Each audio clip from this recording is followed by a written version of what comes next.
This meeting of the Tennessee Higher Education Commission is called to order. Thank you all for being here. We have a couple of new faces in the room. We have a brand new commissioner as of yesterday at 3:30, but not a new face to anyone in this room. Dr. Bob Smith has joined us as a commissioner on THEC, so welcome, Bob.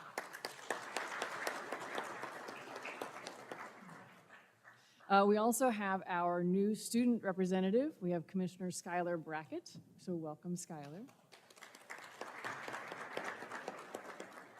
Before we get rolling, Commissioner Brackett, would you just kind of give everyone in here a rundown of what school you're in and what you're studying?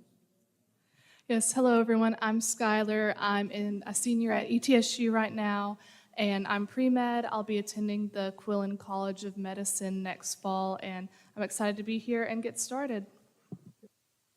Thank you so much, and thank you very much to the University of Memphis for hosting us here. We took a fantastic tour yesterday. If you all have not had a chance to tour this campus and specifically go to the virtual reality nursing program, I found it fascinating. I think many of you on the tour did as well. First up, we will call the roll. I believe Commissioner Matlock may be trying to join in. So, just a reminder, is he on the phone? He is, okay. Yeah. So, welcome. Just a reminder for you, Commissioner Matlock, please make sure that you state your name when you're called. So with that, I will ask Madam Secretary to call the roll. Chairwoman Scarlett. Here. Commissioner Allman. Here. Commissioner Brackett. Here. Commissioner Matlock. Here, and I'm alone in the room. Commissioner Perry. Here. Commissioner Rader. Here. Commissioner Ragsdale. Here. Commissioner Smith. Here. Commissioner Stafford. Present. Commissioner Wood. Here. Secretary Hargett. Here. Treasurer Lillard. Here. Comptroller Mumpower. Commissioner Morrison. Nathan James here. Chairwoman, you have 13 voting members present and 14 members and a quorum. Wonderful. Thank you so much. Our first agenda item is the adoption of the agenda for today's meeting. I would propose that we amend the agenda to add an action item to appoint our new student member, Skylar Brackett, to a committee. With no objections or questions, I will entertain a motion and a second to adopt the agenda as amended for today's meeting. So moved. Second. Excellent. Madam Secretary, please call the roll. Chairwoman Scarlett. Aye. Commissioner Allman. Commissioner Brackett. Aye. Commissioner Matlock. Aye. Commissioner Perry. Aye. Commissioner Rader. Aye. Commissioner Ragsdale. Aye. Commissioner Smith. Aye. Commissioner Stafford. Present. Aye. Sorry. Commissioner Wood. Aye. Secretary Hargett. Treasurer Lillard. Aye. Comptroller Mumpower. Chairwoman, you have 13 ayes. Wonderful. Thank you very much. Next up, we get public comment. Dr. Gentile, do we have any public comment requests? Chairwoman, no public comment today. Okay. With no questions or objections, I will entertain a motion in a second to adopt the minutes from our August 15th, 2024 commission meeting. Okay, Madam Secretary. Chairwoman Scarlett. Aye. Commissioner Allman. Commissioner Brackett. Aye. Commissioner Matlock. Aye. Commissioner Perry. Aye. Commissioner Rader. Aye. Commissioner Ragsdale. Commissioner Smith. Abstain. Commissioner Stafford. Aye. Commissioner Wood. Secretary Hargett. Treasurer Lillard. Aye. Comptroller Mumpower. Yes. Chairwoman, you have 12 ayes. Excellent. Thank you so much. I'll kind of share a little bit of some things that I've been seeing recently, and I will want to acknowledge East Tennessee and the challenges they've run across with the recent floods. And while East Tennessee will work to rebuild from the recent devastating floods, we're also reminded of the strength and the resilience of all of our communities across our state. In the same spirit of perseverance, we must also address the challenge that impacts the future of our entire state, which is education, which is why we're all here today. As our economy grows, nearly 2/3 of the jobs will soon require some sort of post-secondary education or credential beyond high school. However, only 1 in 4 students who start high school currently go on to earn a post-secondary degree. And that's highlights a big need to really focus on robust pathways to success, regardless of where a student is coming from. This urgency is further underscored by our college-going rate. For the class of 2023, 57% of students enrolled in post-secondary education immediately after high school. However, this rate does not account for those who pursue apprenticeships, enlist in the military, or have earned post-secondary credentials while in high school. So we don't fully have a full picture of what happens after high school, but 57% is good. It's just not where we need to be. Regardless, there's still a lot that we can do to ensure our students have the opportunity to reach their full potential. And I'll list off a few of these. One of them is leveraging data. For those of you that know me, I'm a bit of a data geek. I have no claims to actually know enough, but I know enough to make myself dangerous, right? I will share that leveraging data for decision-making is very important. I learned this week that THEC collects 1 billion points of data. That's a lot of data. And we have a big opportunity, of huge potential, to derive actionable insights for student access, enrollment, completion, and workforce alignment. But data decision-making is only as good as its inputs. So data quality becomes very, very important anywhere it's coming from across the post-secondary, K-12, or workforce environment. THEC, I also believe, needs to have some strong internal expertise to translate these data into meaningful strategies, policies, and optimizing resource allocation, as well as identifying key areas for intervention to improve educational outcomes. The second piece here is increasing access and removing barriers to completion. Actually, Commissioner Ragsdale brought this up in one of our committees yesterday. We talk a lot about enrollment. We don't talk as much about completion, and I think that's equally as important as we think about the workforce needs. But making college and career advising consistently available, starting even in middle as well as high school, through to a job or a career pathway, I think is crucial, particularly for students facing the greatest financial and systemic barriers.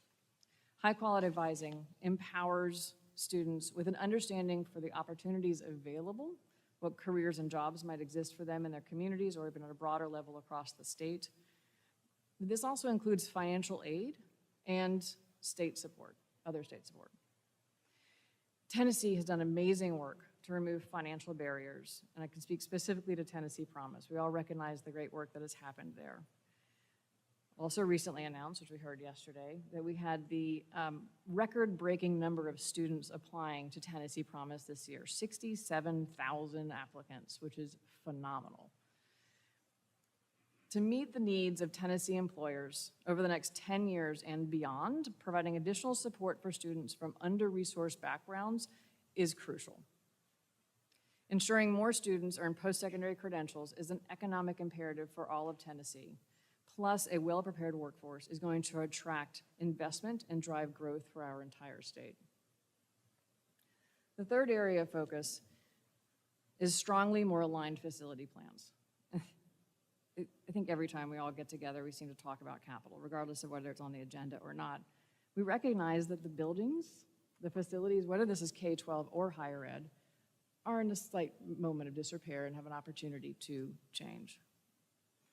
They need to be well-maintained, all of our facilities, updated facilities that are responsive to current and future educational demands. This requires a clear understanding of cost implications across regions, creating facilities cost index to guide equitable investment, and to ensure infrastructure can sustain high-quality learning environments statewide. I know we're gonna have a robust conversation today about what the committee discussed in regards to capital yesterday. Supporting these sorts of efforts is essential to ensure equitable access, relevant facilities, as well as data-driven insights in Tennessee's higher education landscape. With that, we'd like to move on to the institution report. And would to welcome Dr. Bill Hargrave, please.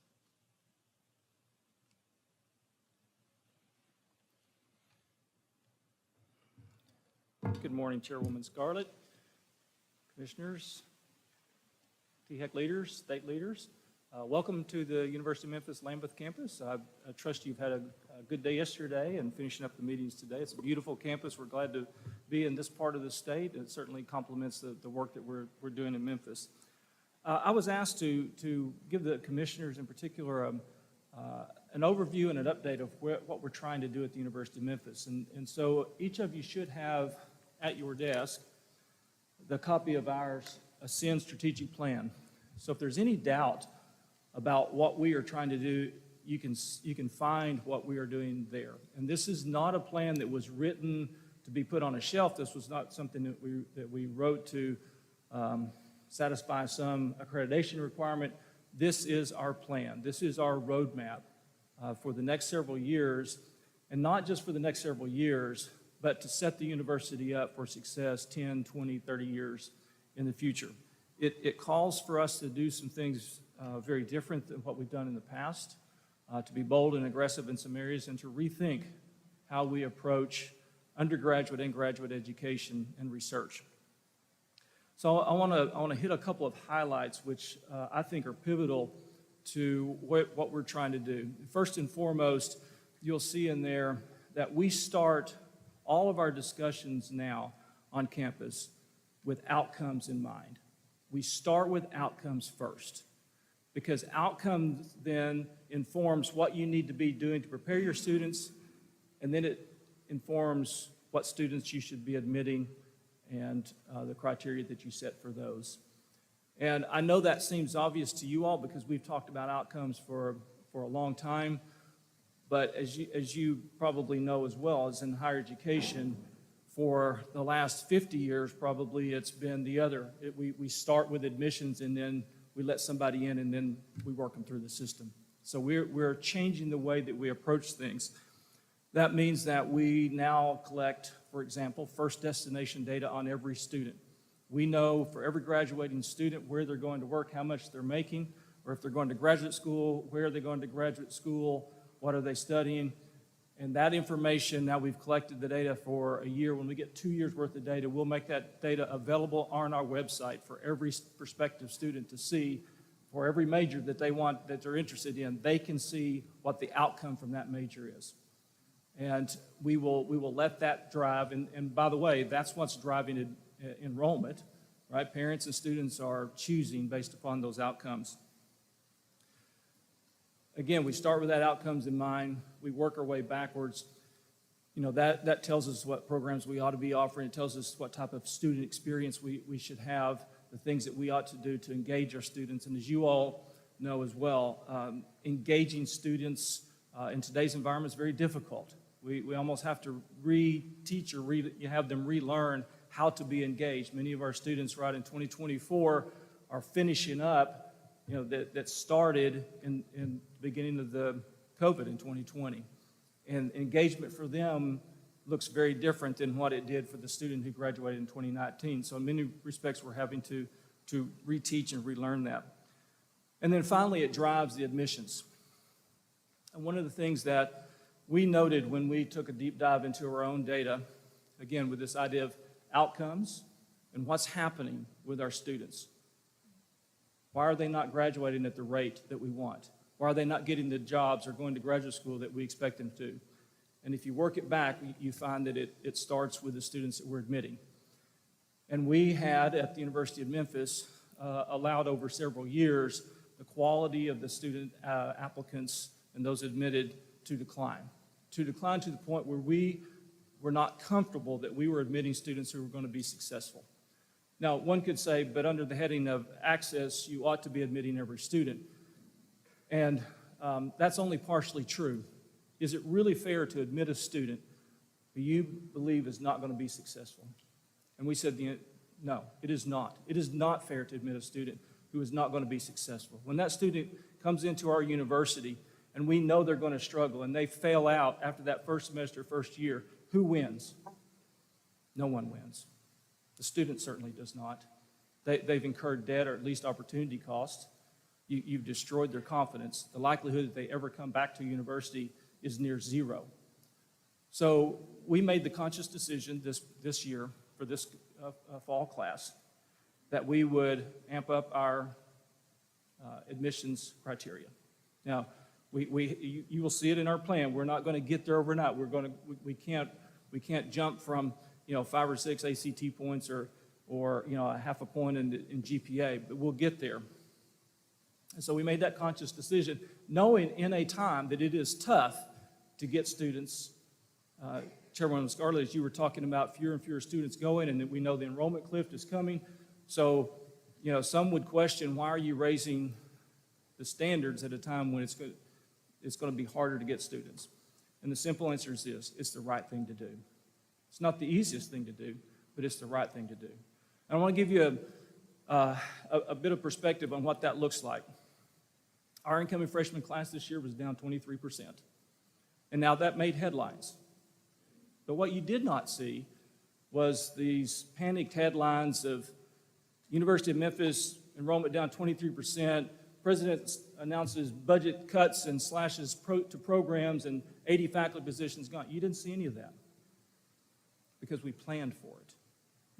We knew that by raising the academic qualifications of our incoming freshman class, that our class would be smaller. And we prepared for it. We budgeted for it.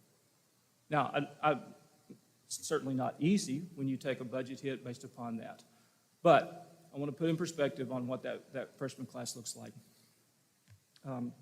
The previous year, we had 19,000 applications, and we admitted about 16,000. This year, we had 21,000 applications. Good news, right? Applications up. We admitted 11,000 of those. So a significant difference. As a result, our freshman class is a much stronger class, and we know then that will feed into retention, progression toward degree, and graduation. Now, obviously, we don't just sit back and say, well, let's take a 23% cut in our freshman class. There's mitigation strategies that we're utilizing and getting more aggressive on. First of all, we're expanding our geographic footprint beyond the state. We serve the Memphis-Shelby County area. About 60% of our students come from that area. About 85% of our students come from the state of Tennessee. And we'll continue to serve those areas, but we have to get outside of that area to draw in more students from out of state. Again, not to trade off in-state or local students. We can serve those. And as we think forward to a declining 18-year-old population in this country, the pie is going to get smaller for everybody. And it's going to be a zero-sum game. Actually, it's going to be a shrinking zero-sum game for states to attract talent.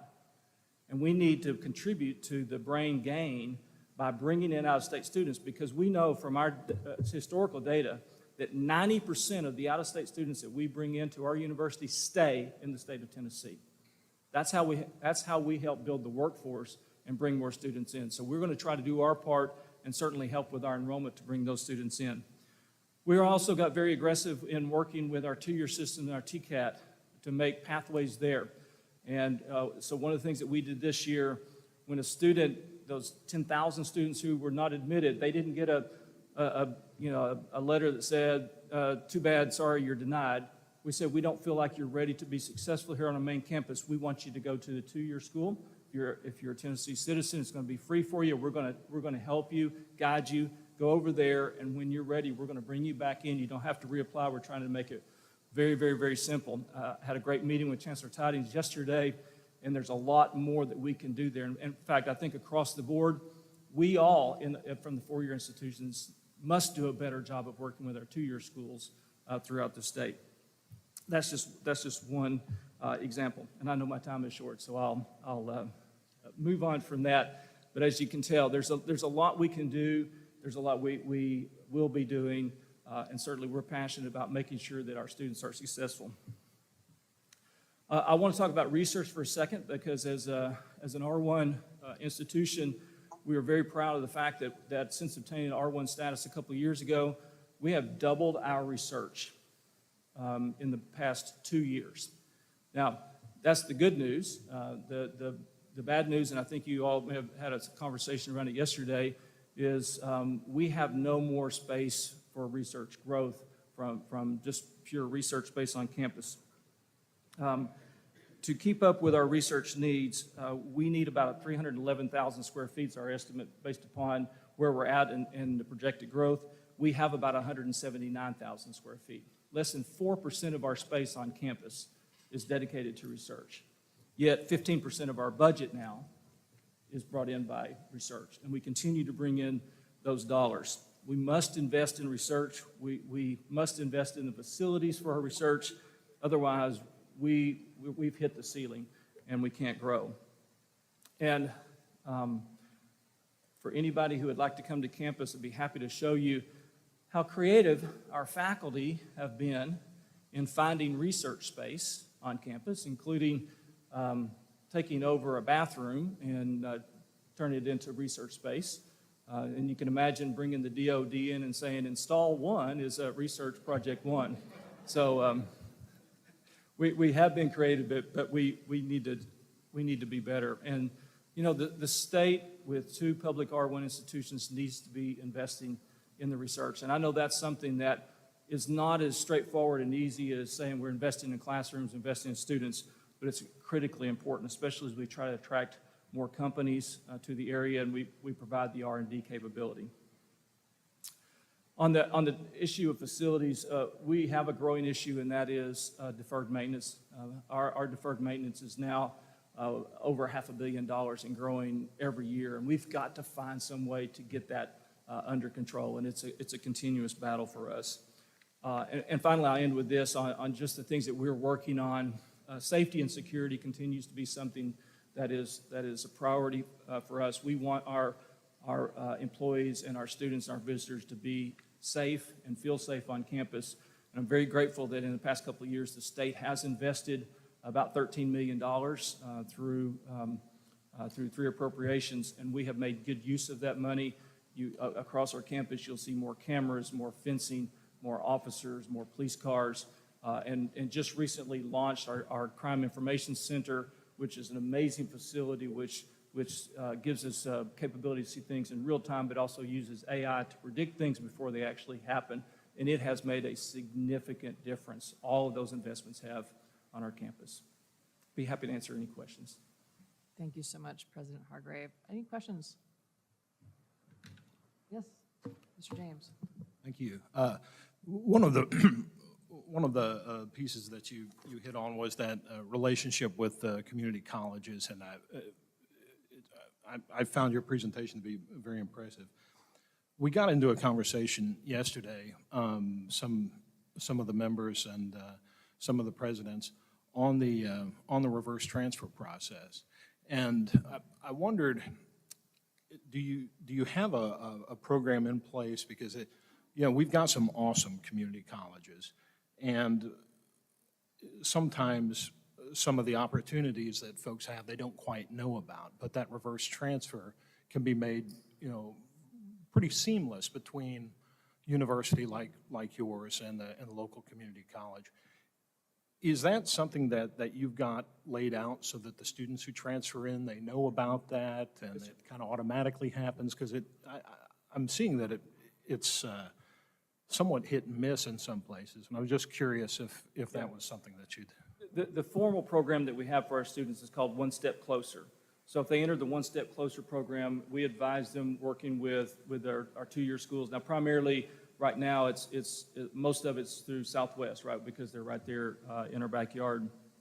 But the One Step Closer program, we advise them, we work with Southwest, we make it very seamless for them to go over there, to come back, and the reverse degree from Southwest is part of that program. So if they go over there for a semester and we feel that, okay, you've taken these classes and now you're ready to come back, then after they've taken the requisite number of hours, they can go back and reverse and get that degree. Yes, and that's spelled out in that program. One quick question. You mentioned 90% of out-of-state students stay. Is that the UM and kind of just alone, or is that a broader statement across the state? That's our stats. Yeah.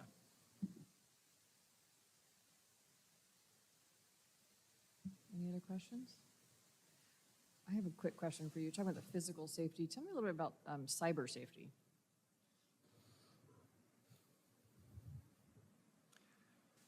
I would have to defer to my CIO, although I guess just in a broad statement, as you might suspect, we are constantly under attack from, on a daily basis from things that are trying to infiltrate our systems. We spend a lot of time and energy on that. And I think our folks do a really good job. One of the kind of the running jokes that we have is, our IT folks are all the time sending out these phishing things to see if anybody bites. And I'm always very proud to, because there's a button that says, I think this is phishing, so you click on it and it pops up, oh, congratulations, you detected, a phishing scam that we sent out as a test. And I failed one recently, so I had to own up to that I had, it looked legit, and I went through and I got the message that says, you failed miserably. But I mean, it just shows, I mean, our folks are, I shouldn't invent that, should I? But our folks they're really trying, and it's a constant battle, and it's one of those things we continue to have to spend more and more money just on that part, and it's a good question because we think about our physical security, but the cybersecurity, at least in a short period of time, could be more detrimental financially than any single physical event. Well, thank you so much. I really do Thank you. applaud your focus on the seamless pathways work. We've had a lot of conversations about how that can really be impactful for a student and also broader for their families too, as they see the opportunities in post-secondary. So certainly applaud that. Thank you all. Appreciate it. Wonderful. Next, we have our Executive Director's Report. So I'll turn to Dr. Stephen Gentile, Executive Director for THEC. You are recognized.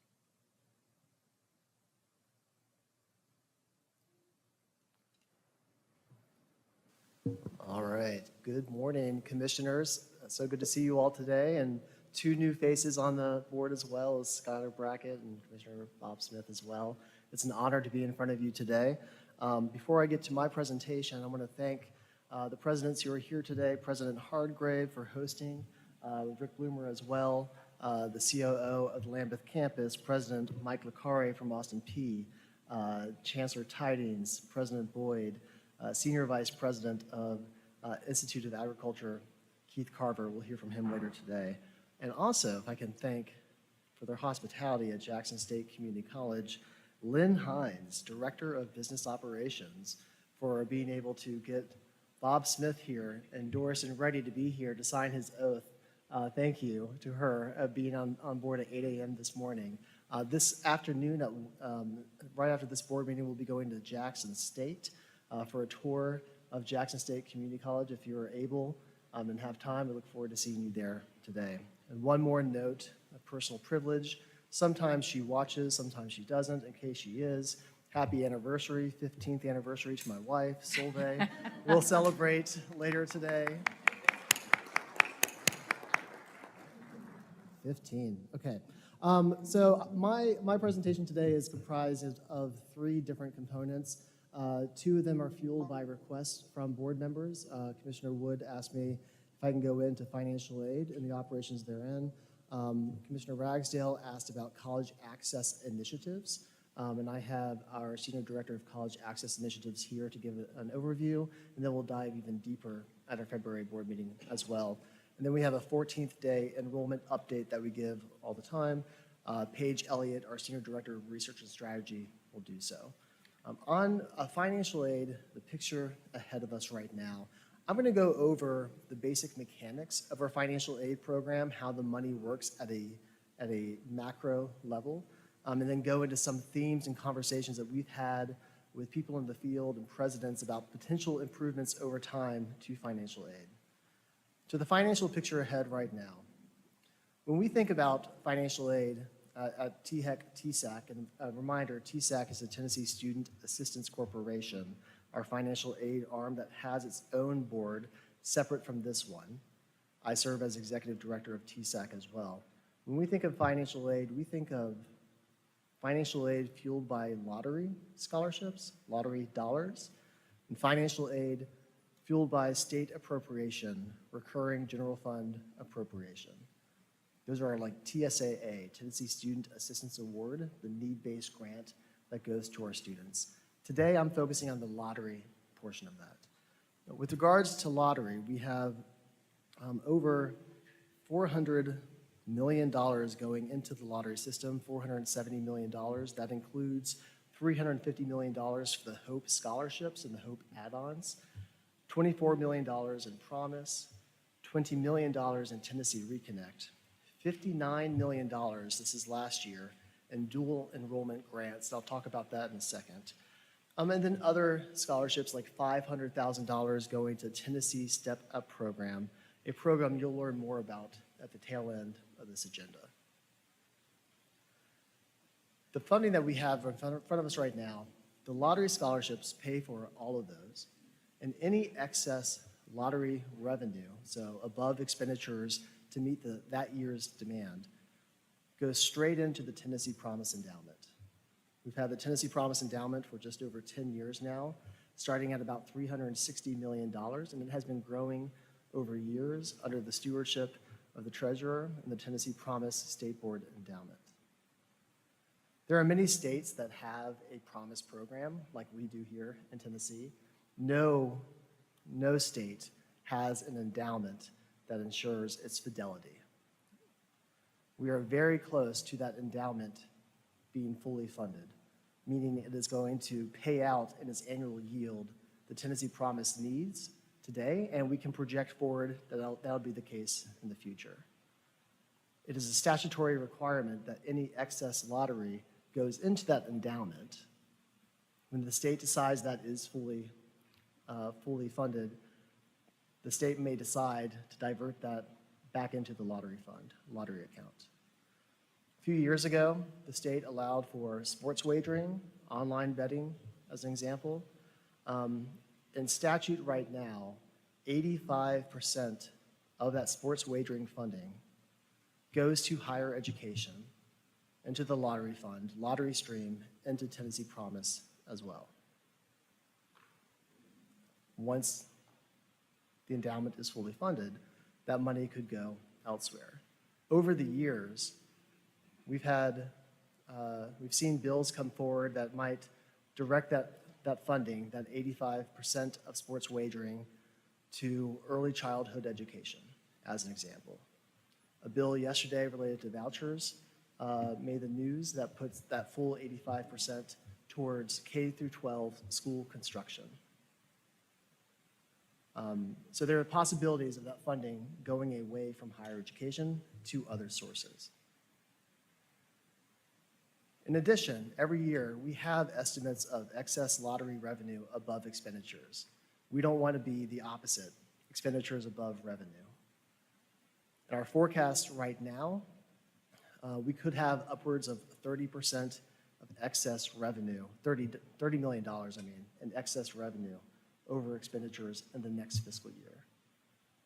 That might change, however. The State Funding Board will convene on November 25th to set that pathway forward for the next year to decide how much money we should budget for lottery. And lottery revenue is down this year. One other consideration I want to put in front of you is the continued and rapid growth in dual enrollment grant costs. Dual enrollment has greatly expanded in the last couple of years, and we have gone from just 2 years ago having $29 million in dual enrollment grants to now having $59 million in dual enrollment grants. 50,000 students in total, up from 32,000 students in high school, are now taking advantage of dual enrollment. That is a good news story. It's also sparking a lot of us to do more evaluations and have conversations with State Board of Ed, Department of Education, TBR, and our universities onto the value of dual enrollment to make sure that dual enrollment is being used in a good way. The opposite side of that coin, however, is how much further will those costs increase for dual enrollment? Going up $30 million on a smaller base in the last 2 years, will it be going up further in the next year or 2 years? We're working with the Department of Education to determine the saturation point across the state so that we have a better idea and can project forward those growths and costs. No matter what, however, we need to be ready to have ideas for that money, for that excess revenue. And because if we don't, others will, as we've heard, as I mentioned earlier. After the last commission meeting back in August, immediately thereafter, I convened with my staff, all the presidents here in Tennessee. And we had a conversation about financial aid and how we could better the program overall and proposals that we might put forward to the administration and to General Assembly. I want to take the next few minutes to talk through some of the burgeoning themes we heard in that conversation. Theme 1, TCAT simplification. If you are an 18-year-old high school, if you're 20 years old, if you're 23 years old, the financial aid that's coming your way for TCATs can be a bit confusing. First of all, you are eligible for Tennessee Promise. You can use Tennessee Promise, that's great. You're eligible for Tennessee Reconnect if you're an independent student, or if you're age 23 and above. But you also received Wilder-Nafee, a grant that's up to $2,000 that can go towards your education, no matter how old you are. We have an idea in front of you right here, which is about merging those existing financial aid programs into one, and having it be a scholarship that every student knows that they'll have going towards and to cover their tuition and fees at a TCAT. The beauty of this is that this dollar would drop before other state aid. Before a student receives the need-based aid of Student Assistance Award or a federal Pell Grant, they'll have their tuition covered with this block grant. Our students who have the most need will then be able to use their need-based aid, Pell, TSAA, to cover their equipment costs, as an example. And equipment at our TCATs can be quite pricey. The estimated cost of this is $13 million and would affect about 11,000 students. Looking to some of the technical nitty-gritty details of our HOPE scholarship, other themes we proposed could improve persistence, modify the HOPE GPA bench requirements.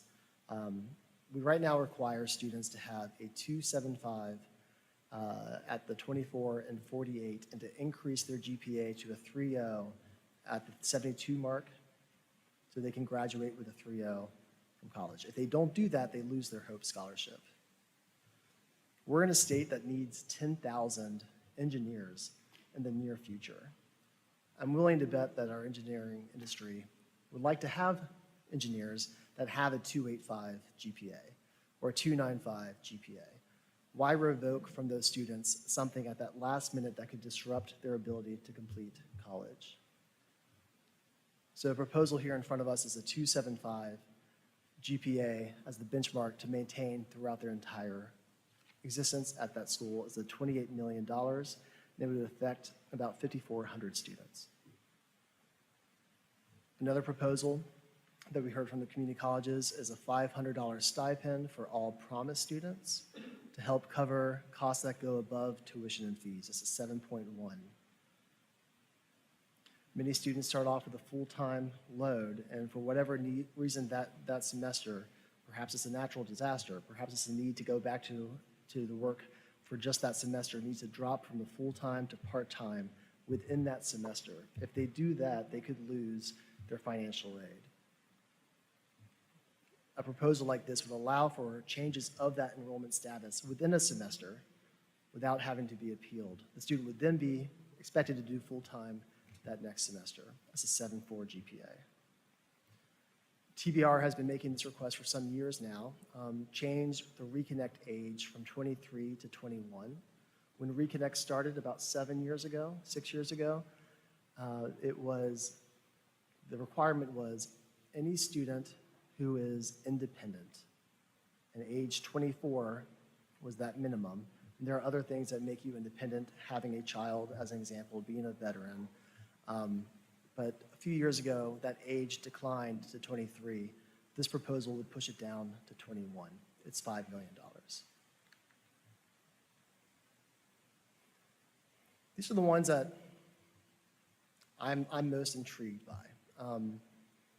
We have the HOPE Scholarship, which for our universities is $4,500 in this first 2 years. There are some add-ons to the HOPE Scholarship that allow for extra funding for students who might be of low income, as an example. An Aspire Award is an example of that. The Aspire Award will give students right now an extra $1,500 at their university, or an extra $500 per year at a community college. The requirement for that is an adjusted gross income of $36,000 for your family. That has been set at $36,000 for the last 20 years. It has not increased over that time. Had it increased on par with inflation, it would be a $60,000 threshold. And you can see in our data how every year fewer and fewer students qualify for Aspire. That's to be expected if it's not adjusted for inflation. If we were to adjust it for inflation, the cost would be $13 million, and it would impact 10,000 students in Tennessee. Commissioner Ullman, the next two kind of touch on conversations you and I have had for some time now. There's another HOPE supplement called the GAMS, the General Assembly Merit Scholarship. It is $1,000 per year, or $500 per semester, and it is eligible for students who have a 3.75 high school GPA and an ACT of 29, so the top merit-worthy students.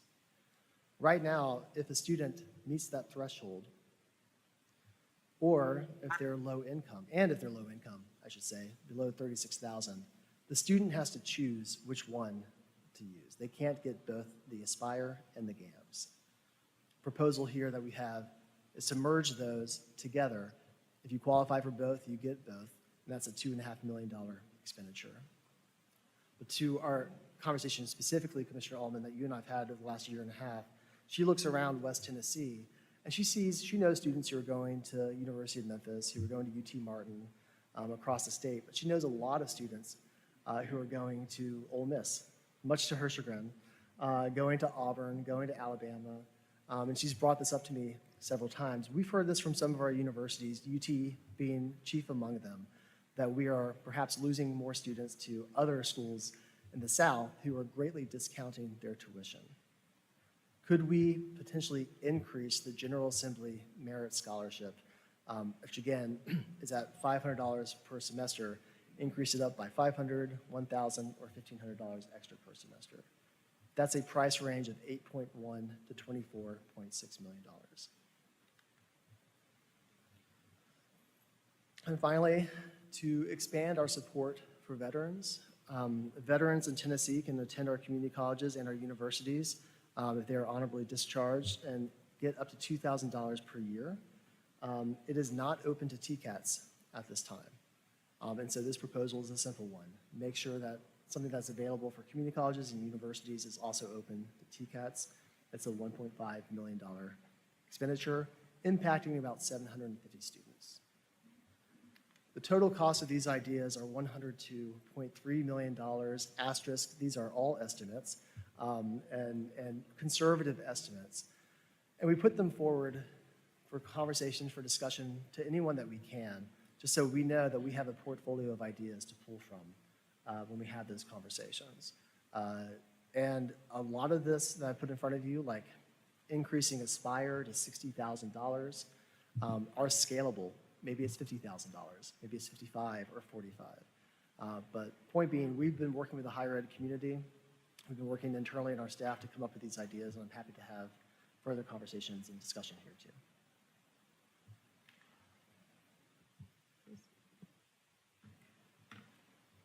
Thank you very much, and for your great explanation of the ideas that I know a lot of thought were put into.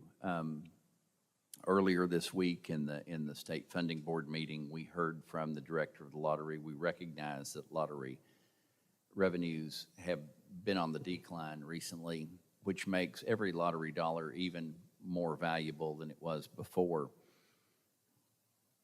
How have you personally, or have we as a board shared these ideas, this message, whether it's with the governor, the General Assembly, or others, through budget hearings? How are you getting this message out there about the concept of using these lottery dollars for higher education and making known these good ideas that would be fairly turnkey? Right. Thank you, sir, for that question. We have been in discussion with the administration on these ideas specifically, and have shared them starting a couple of months ago on that. I've had ongoing good conversations to that regard. We also have had conversations right now with Senate Finance Chair Bill Watson. House Finance Chair is not filled at this time, but has shared some of these ideas too. It's about ongoing communication and conversation, and also working with the presidents behind us as well as they have opportunity to do so too. But sir, to your point, we need as an agency, as a commission, on a whole bunch of higher ed policy ideas to be more forthcoming with them. And because if we don't, others will. And so we've got to get out with these ideas as we have been the last few months.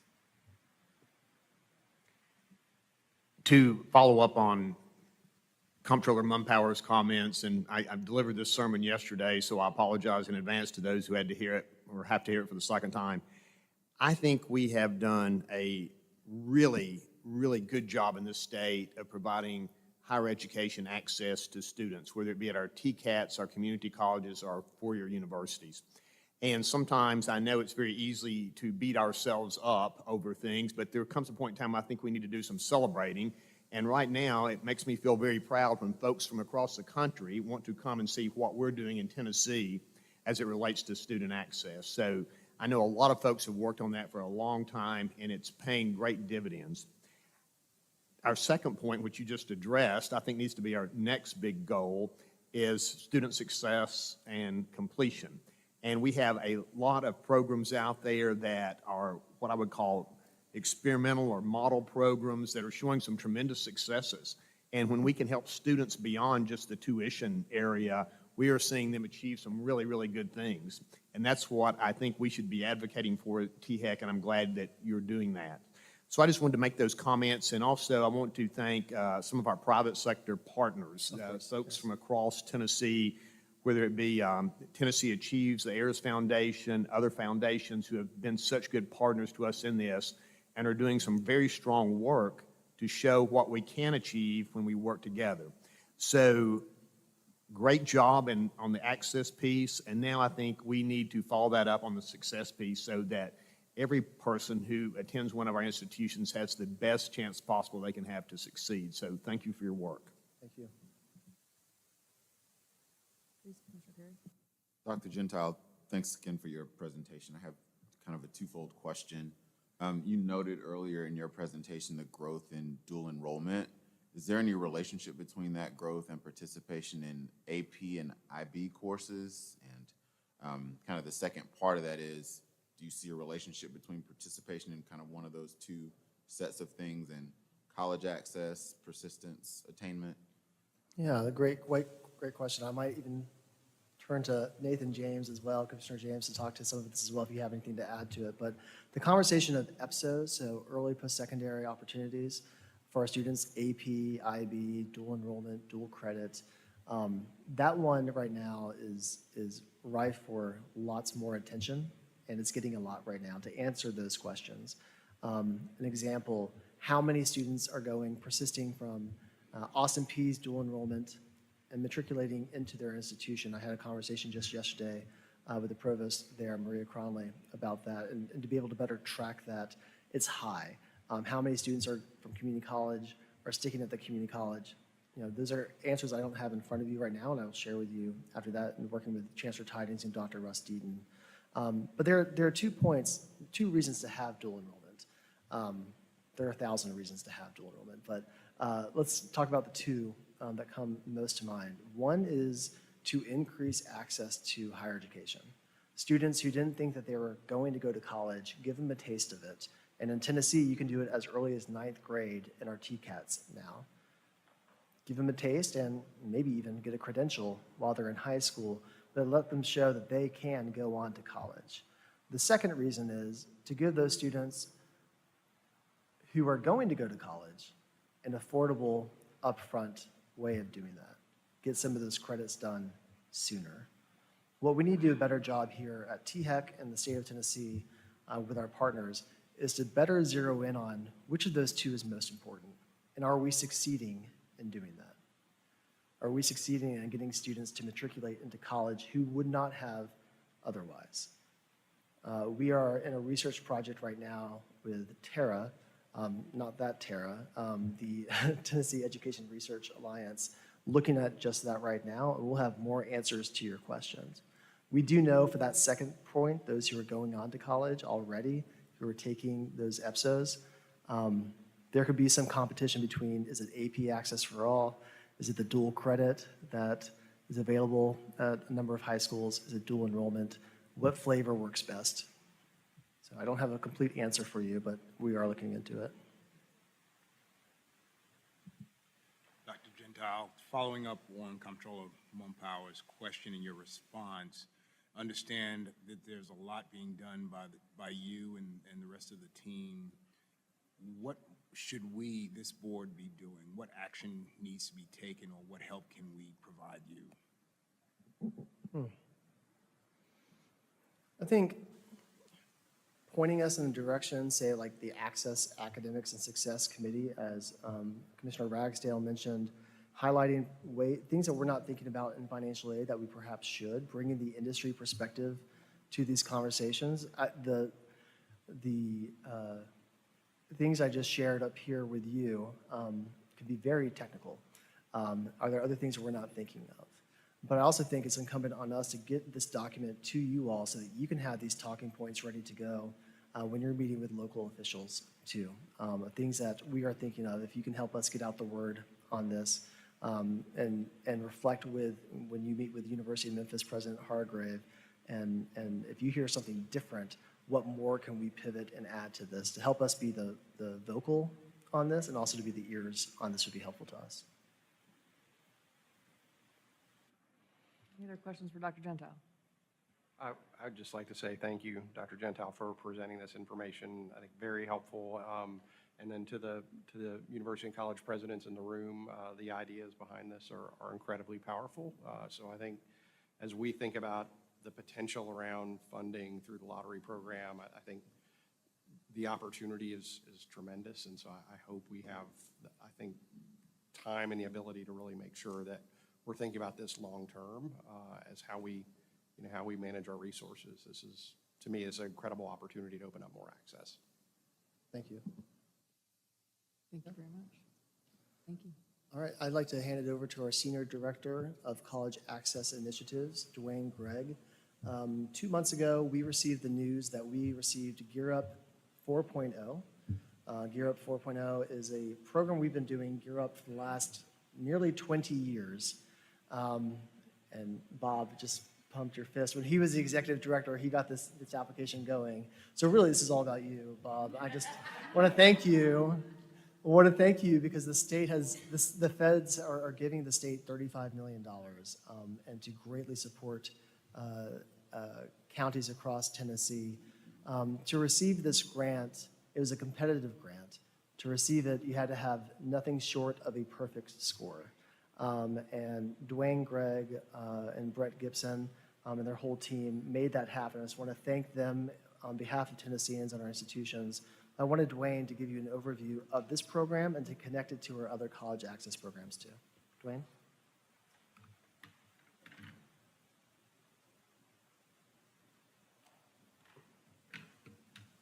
Good morning. Thank you, Dr. Gentile, Madam Chair, Commission members, and guests for this opportunity to briefly share about the Gear Up Tennessee grant and about college access in general across the state of Tennessee.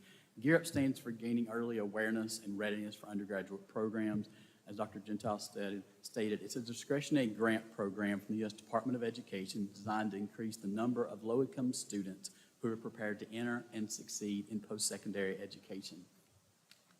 Just as a quick reminder, Gear Up falls within the College Access and Outreach Bureau at THEC. Gear Up is a part of this bureau, but it also funds College for TN, as you see there. It also funds the Path to College events, and it provides staff support for the Tennessee Electronic Transcript Exchange. Also, Advise Tennessee was created from best practices about 8 years ago that were established from Gear Up Tennessee as well.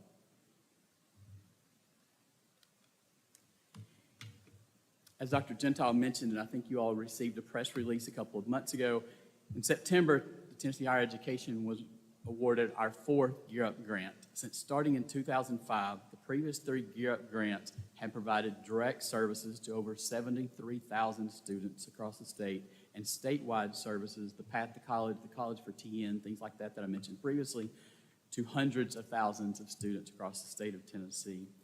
These grants have served some of our most at-risk counties and helped move their college-going rates to above the state average. In some cases, the college-going rates increased by over 20 percentage points over that 7-year period, with an average of increase of over 10 points across all those that were served by Gear Up grant during that period of time. This grant, Gear Up Tennessee 4.0, is a total of $35 million over the 7-year period. The counties selected for direct services in the grant were the counties with the lowest college-going rates for the 3-year period before we wrote the proposal, as well as all of the high schools and feeder middle schools from those counties had to have free and reduced lunch rates of at least 50%. The counties that were selected were Bedford, Cumberland, Granger, Jackson, and Monroe counties. The Gear Up model serves every single student that is in the target grade at these particular schools, but additional services and individualized support will be provided to those students that are currently underrepresented in higher education in the state of Tennessee. As you can see from this graph here, in order to maximize the impact that this grant will have on these schools and these communities, we will provide services to 2 different cohorts: senior classes at these schools, these high schools, for 6 years, and college freshmen for 5 years, which goes back to Commissioner Ragsdale, as you were talking about student success and how important it is to continue to serve students through college. To just kind of paint a brief picture of what that will look like, we will start grant implementation in these schools in January with the 7th grade cohort at these schools, starting in their just with 7th graders for the first cohort, serving those students through their first year of college. Fall of 2025, we will start serving the next group, the next cohort group, starting in 7th grade, and they will be served to the very end of the grant, which will be through their senior year of high school. At the same time, next fall of 2025, we will start serving seniors at every single high school, and we will serve every single senior class until the end of the grant through their first year of college. The total number of students that we directly serve by this grant will be 9,000 students across the 7 years.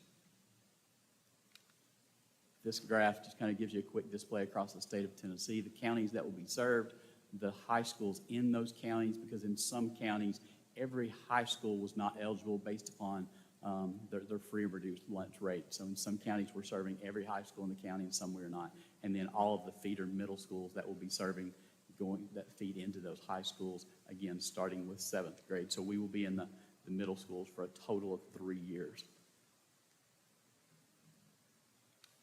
Very quickly, the federal objectives for the grant, number 1, is to increase academic preparation for both high school and for college for these students, to increase the high school graduation rate and to increase the college-going rates at these schools, to increase the educational expectations and knowledge of both post-secondary education and opportunities in financial aid for these students as well as their families, and finally, to increase the college-going culture at these schools that we are serving through the framework of Gear Up Tennessee.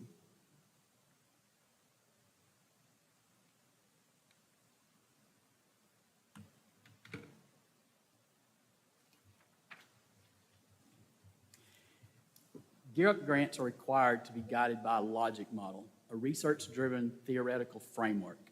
Gear Up Tennessee is based upon research by Kurlander, Reed, and Hunt on college readiness, and the services within the framework will fall under the Think, Know, Act, and Go themes.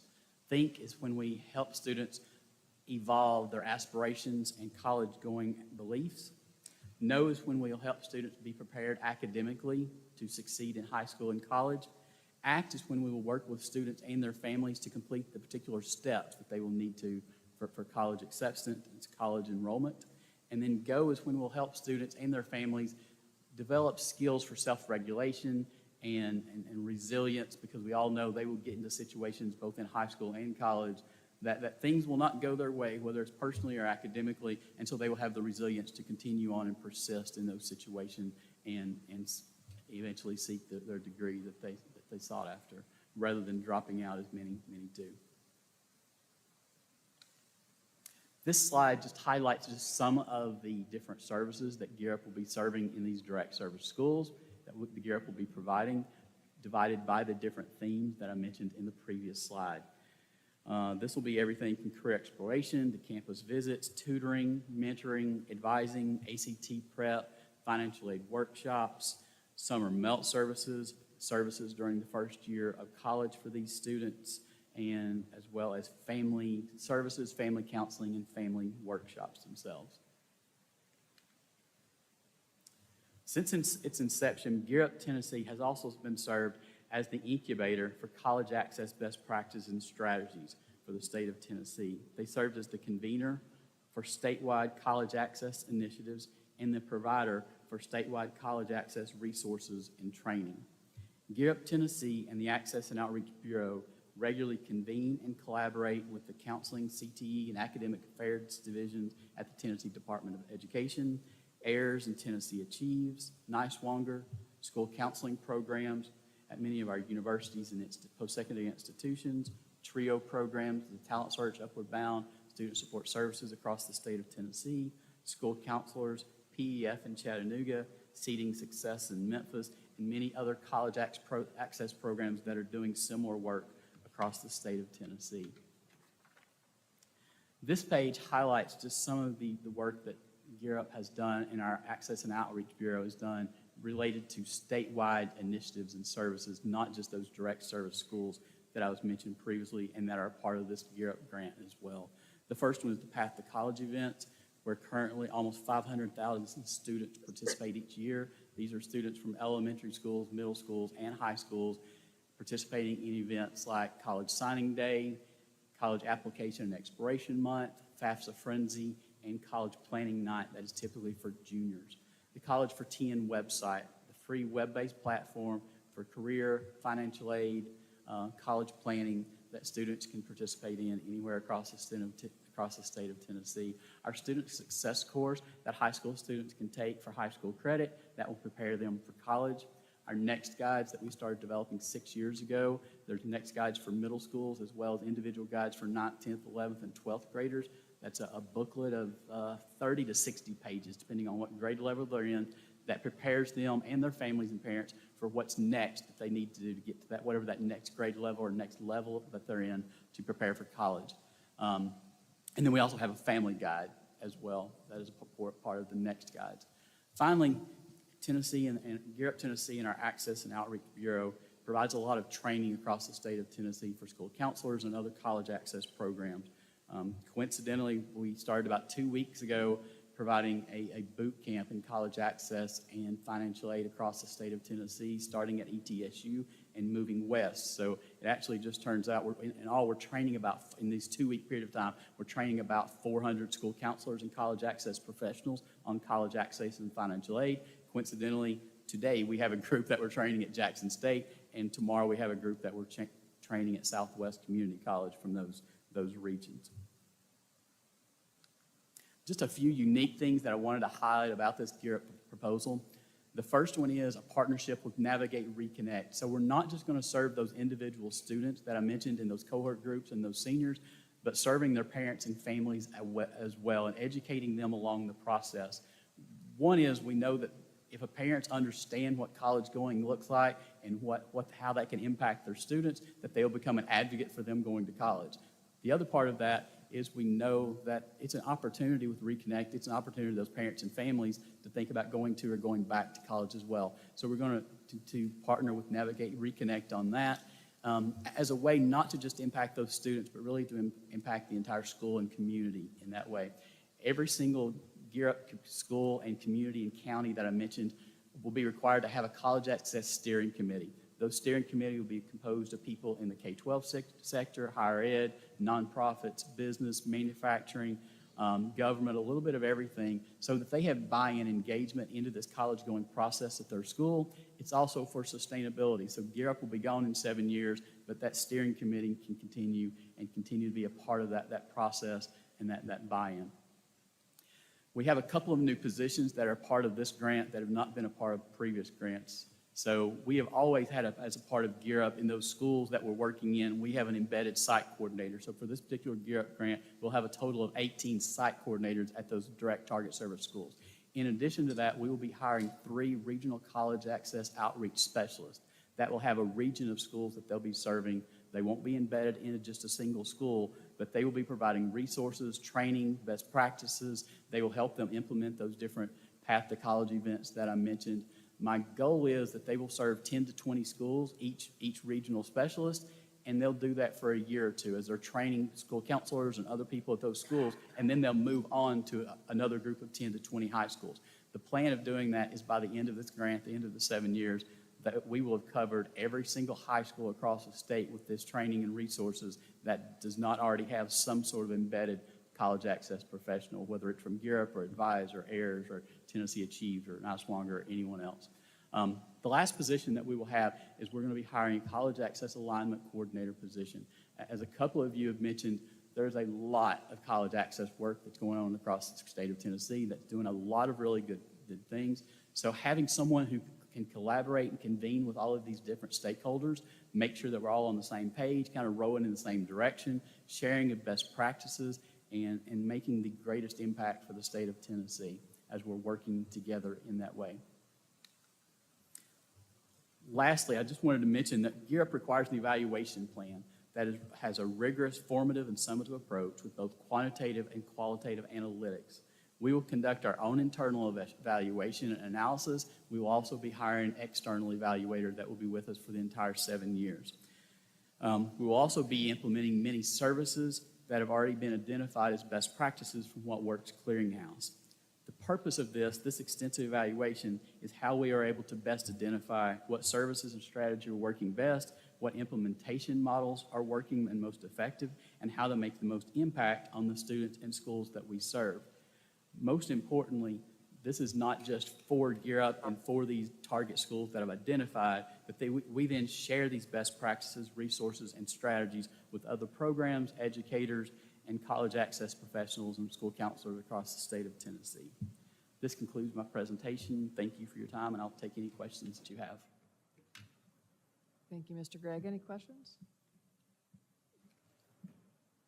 You mentioned as far as training with our counselors and working with our counselors, how often do you work with the counselors in the school systems as far as making sure that they're well aware of all the changes? And also, does that include public and private schools too? It does include public and private schools. So let me answer that in a couple of different ways. So one of the things that we provide is webinars, and we provide 2 webinars a month that are usually attended by 100 to 200 school counselors and college access professionals.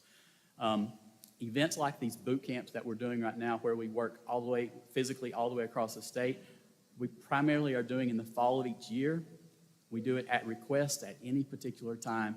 And then what we plan to do in the spring is kind of go back through, and there's areas that just it was a bad time for certain groups of people or organizations or counties. So we plan to kind of go back and kind of fill the gaps in with the spring with another working across the state model. In addition to that, just focused on our financial aid, then we have our outreach team that providing outreach resources throughout the years to all of those schools that they work with as well. We're also looking at doing a few new things like implementing a college access podcast in early 2025 for school counselors and college access professionals. So continuing to provide that training and those opportunities. We have newsletters that we send out once or twice a month to all of the school counselors and college access professionals. At this point, the newsletters go out to about 400 to 500 students. Counselors and college access professionals, just providing resources and updates as things constantly change and evolve, especially we're talking about financial aid and FAFSAs and things like that. Any other questions? I want to bring something up that came up in our meeting yesterday. Specifically, Commissioner Ragsdale was talking about helping us understand, have a broader understanding of AIRS and their work they're doing and the work that Tennessee Achieves is doing, and I think you mentioned it earlier as well. It would be interesting to look at the number of students we have across the state who are in these high-need kind of groups or populations. Where's Gear Up serving? Where's AIR serving? Where's Tennessee Achieves, Advise TN, NISWANG? Is everyone who needs to be served getting served? Where are those gaps or where are those opportunities? And same thing with the high school and post-secondary counselors. I understand every high school should have some sort of college and career counselor. Are they fully focused on that work, or are they focused on other things? And the same thing happens, a question I would have at the post-secondary institution. are they leaning into people that are currently full-time on staff, or are they leaning into other supports like Tennessee Achieves and stuff? I know there's a lot of interest in this as we want to continue growing enrollment and completion. I think there's just a question, at least in what I heard yesterday, and my own interest is understanding where there are too many maybe in one area and not enough in another. I think that'd be interesting for us to find out. Absolutely, great point and question, and we have been currently conducting that analysis, hopefully over the next couple of months. So like one of the things that I mentioned was the new college access outreach specialist. We need to know where all those gaps are so we know what schools and areas they need to serve. As several of you know, Advise Tennessee is currently looking at what schools they are serving and what schools they need to serve in the future and those sorts of things. So we are currently looking at that. You both are absolutely right as well, that every model looks a little different. So for example, the Nice Water program that does great work in upper Northeast Tennessee, they have schools that they have an embedded counselor that's there every day. They also have some schools that they're there 2 days a week or 1 day a week or 3 days a week. So we need to look at the total picture, just saying, you know, this program is here or this program is there. It needs to be looked at in a more deep way than that. Yeah. Thank you very much. I appreciate it. All right. Thank you, Dwayne. Dwayne, as you can not be surprised, he was the 2023 National Gear Up Professional of the Year, an award he won last year, and he represents us very well. So thank you, Dwayne. One final presentation by Paige Elliott. She'll be giving an enrollment update, a 14th day enrollment update of what we know so far in this fall semester. She's the Senior Director of Research and Strategy, and she does great work. I appreciate you being here to give this overview. Thank you. Thank you, Stephen.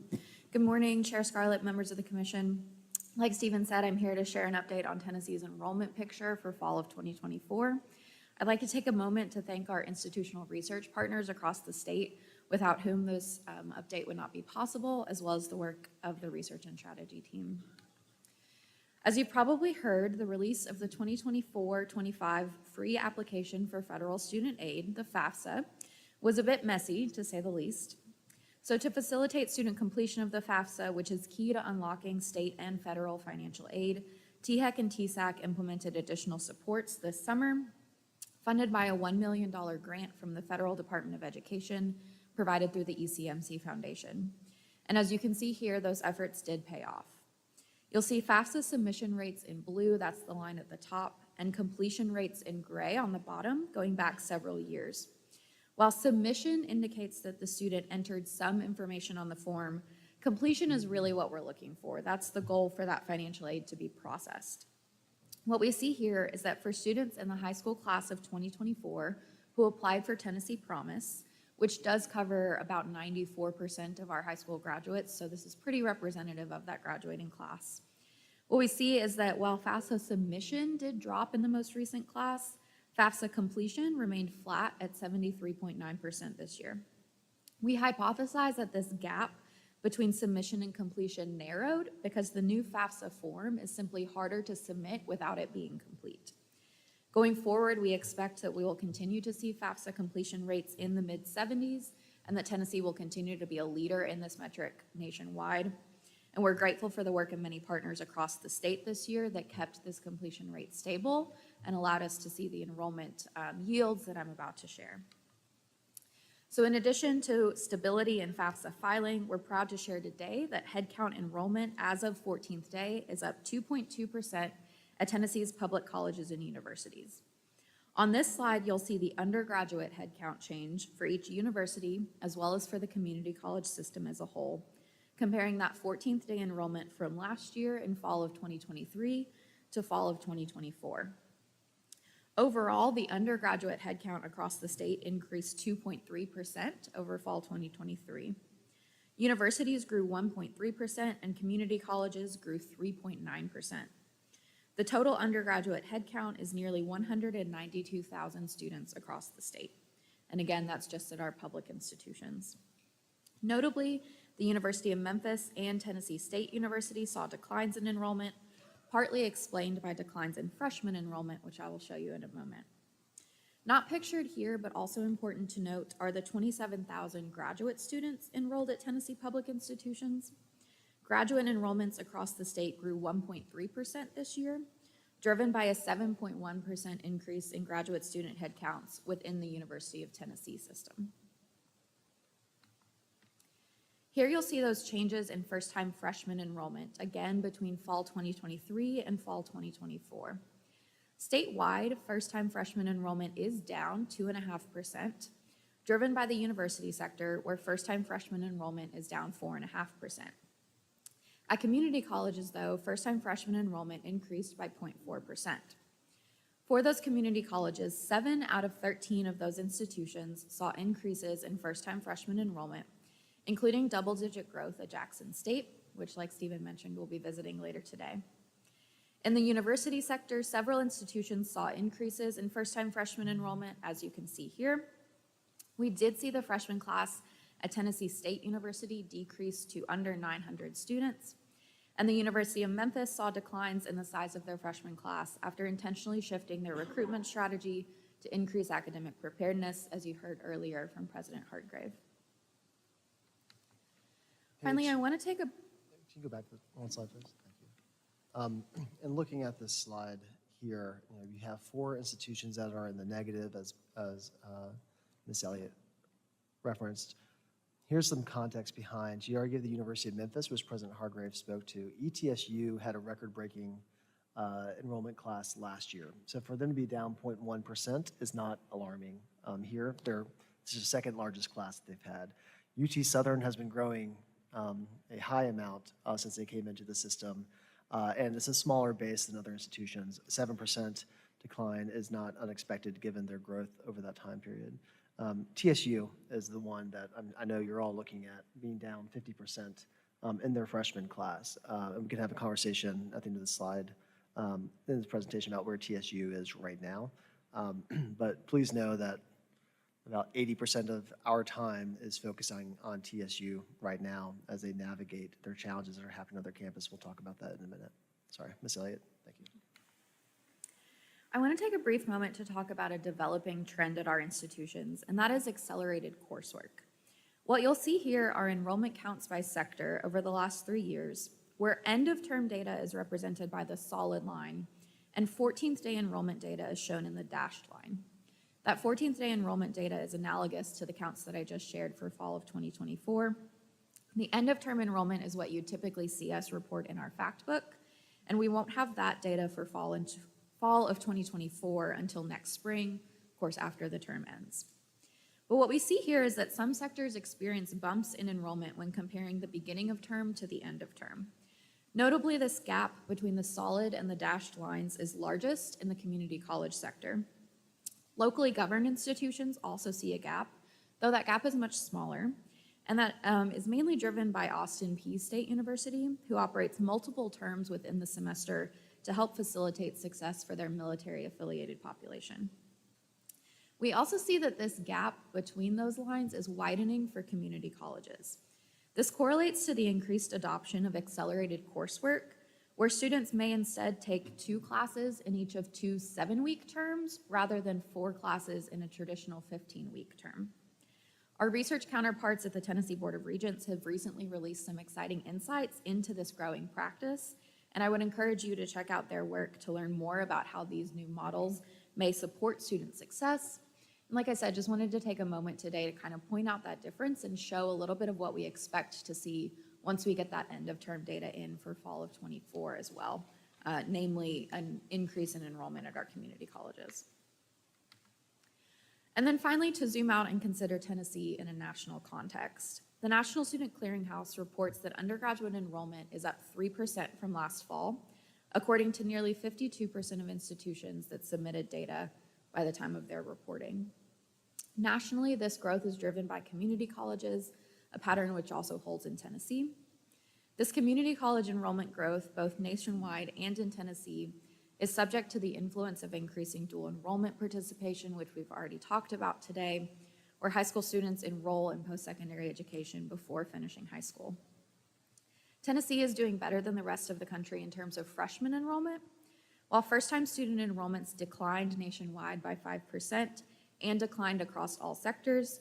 Tennessee's community college saw an increase in first-time students, which is really exciting news given that this is a group whose enrollments were particularly hard hit by the pandemic, and then again recently by FAFSA challenges. In summary, fall 2024 saw growth in undergraduate headcounts at Tennessee's community colleges and universities, an exciting development, again, following that summer of challenges with the FAFSA. As we look forward next spring and summer, we will report in more detail on these fall 2024 enrollments and on the college-going behavior for the class of 2024. The QR code on your screen will take you to the landing page for all of THEC's reporting, as well as our contact information and a link to sign up for our reports. So with that, thank you for this chance to share this promising update, and I'm happy to take any questions.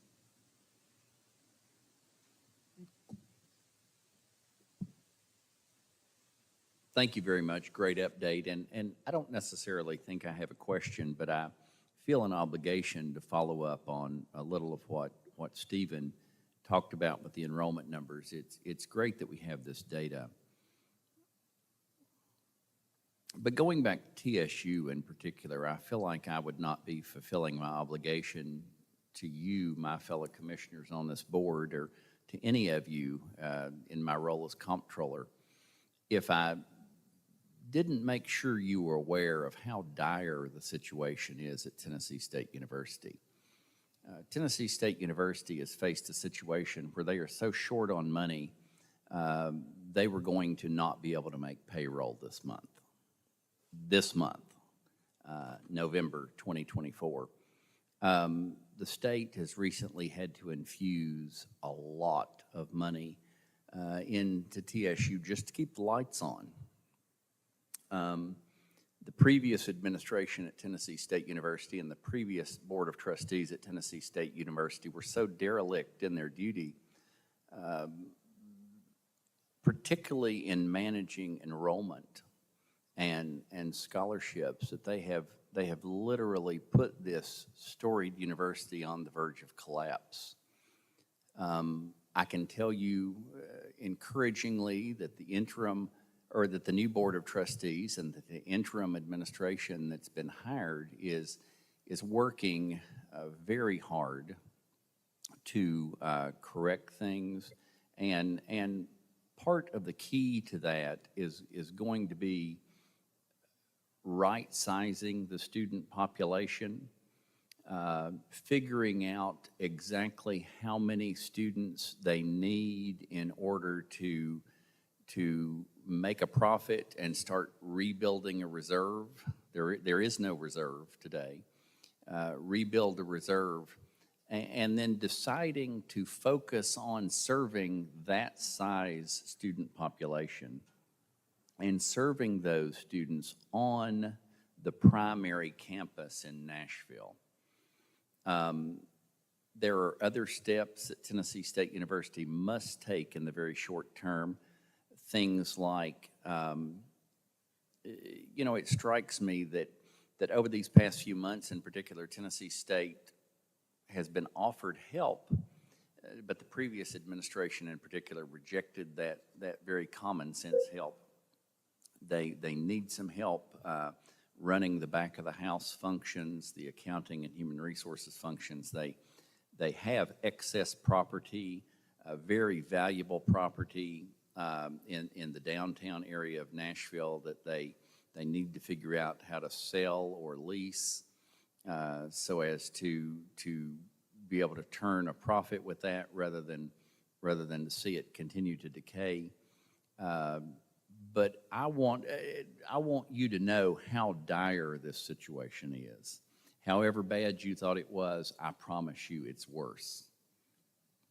There has not been since the new administration has been in office, an airing of this, but I would encourage you, my fellow THEC commissioners, at a minimum, to tune in to the State Building Commission meeting on November 14th, because Lieutenant Governor McNally at the September Building Commission meeting asked Interim President Dr. Ron Johnson to be there with his team to detail publicly the financial state of Tennessee State University. And that will be a key meeting. And so I commend this new board for rising to the challenge of being willing to serve and take on what is a monumental task. I appreciate Dr. Johnson and his team for being willing to serve in the roles they are serving. I promise you, everybody involved is working to return Tennessee State University to the great storied institution that it has been and can be as much as we can, but the outcome is not guaranteed. It is going to take a continued focus and a lot of fast work. And enrollment, I actually had this in my notes to mention it sometime. I don't know where is best. I had it kind of down in the other business section, but this enrollment picture is so key to Tennessee State's future. And I think one reason they had such a stark drop-off is because students were looking at the possibility of a future at Tennessee State and seeing that it wasn't there. And we have to fix that. We have to help them fix that. Thank you very much. Thank you very much, Comptroller. We needed that further information. Dr. Gento, anything else? I just want to supplement that and give some thanks if I can. Chancellor Tidings, a couple of months ago, I had a call with her on a Saturday after talking to the interim president at TSU, President Johnson. They needed some financial help in the background, not just money, but actual someone on the ground to help them sift through all their finance data. And I called her, and she had Vice Chancellor Alicia Fox over finance over to TSU that week. And Alicia and Valerie on her team have been working very closely with TSU since then. On our team, and TSEC specifically, we now have 3 full-time employees on campus at TSU every day in the financial aid office to help their internal operations and help them get the financial aid that they need. And we've got 2 part-time as well. And we're working on that front-of-house operation to potentially get a service there to better align all their functions from registrar, admission, and financial aid, and more. It's going to take a lot of work to support TSU and to help TSU, but I just wanted to publicly thank TBR and our TSEC colleagues as well. Thank you, Ms. Elliott, for your presentation. And maybe to reverse the thinking here, Dr. Gentile talked a little bit about the underperformance of a couple of schools, as did Comptroller Munpower. But at the top of a couple of your charts, I saw UT Chattanooga outperforming a couple of different times. Can you maybe talk a little bit about what you saw either from UT Martin or UT Chattanooga that was unique, that may be modeled or things that we need to pay attention to as to why there's better success there? Yeah, great question. I think those institutions do offer insights and opportunities for us to speak to those campuses and better understand what they're doing. I know especially at Martin, the undergraduate headcount change here is relatively successful. And so, yeah, definitely a question we want to ask and dig into more. And something we'll be able to do as well when we get more data at the end of the term is to better understand if there are particular demographics that they're seeing success in, if there are particular student populations, for example, that they've been able to recruit or to bring in. And like I said, that will come at the end of term when we get better data. If I can supplement that, I know President Boyd is here as well, if you can speak to it. But I went to a UT Martin advisory board meeting about a month ago. It was a great meeting just to be there in that room with them and hear from their enrollment manager, who I believe Commissioner Bob Smith, you had hired when you were chancellor there way back when. Maybe I'm off on that, but I know that you helped bring her in.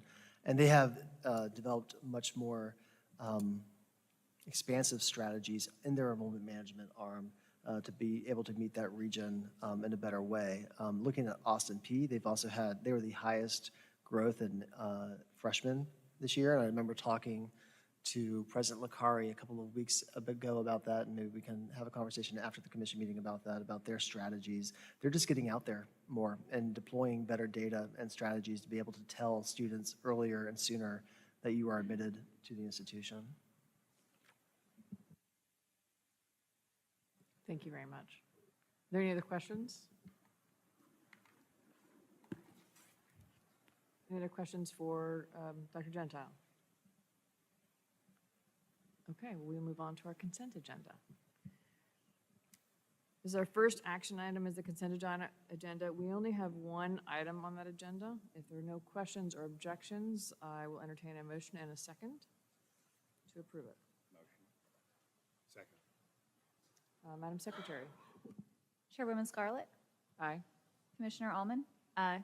Commissioner Brackett, Aye. Commissioner Matlock, Aye. Commissioner Perry, Aye. Commissioner Rader, Aye. Commissioner Ragsdale, Commissioner Smith, Aye. Commissioner Stafford, Aye. Commissioner Wood, Aye. Secretary Hargett, Treasurer Lillard, Aye. Comptroller Mumpower. Yes. Chairwoman, you have 13 ayes. Wonderful, thank you so much. Motion carries.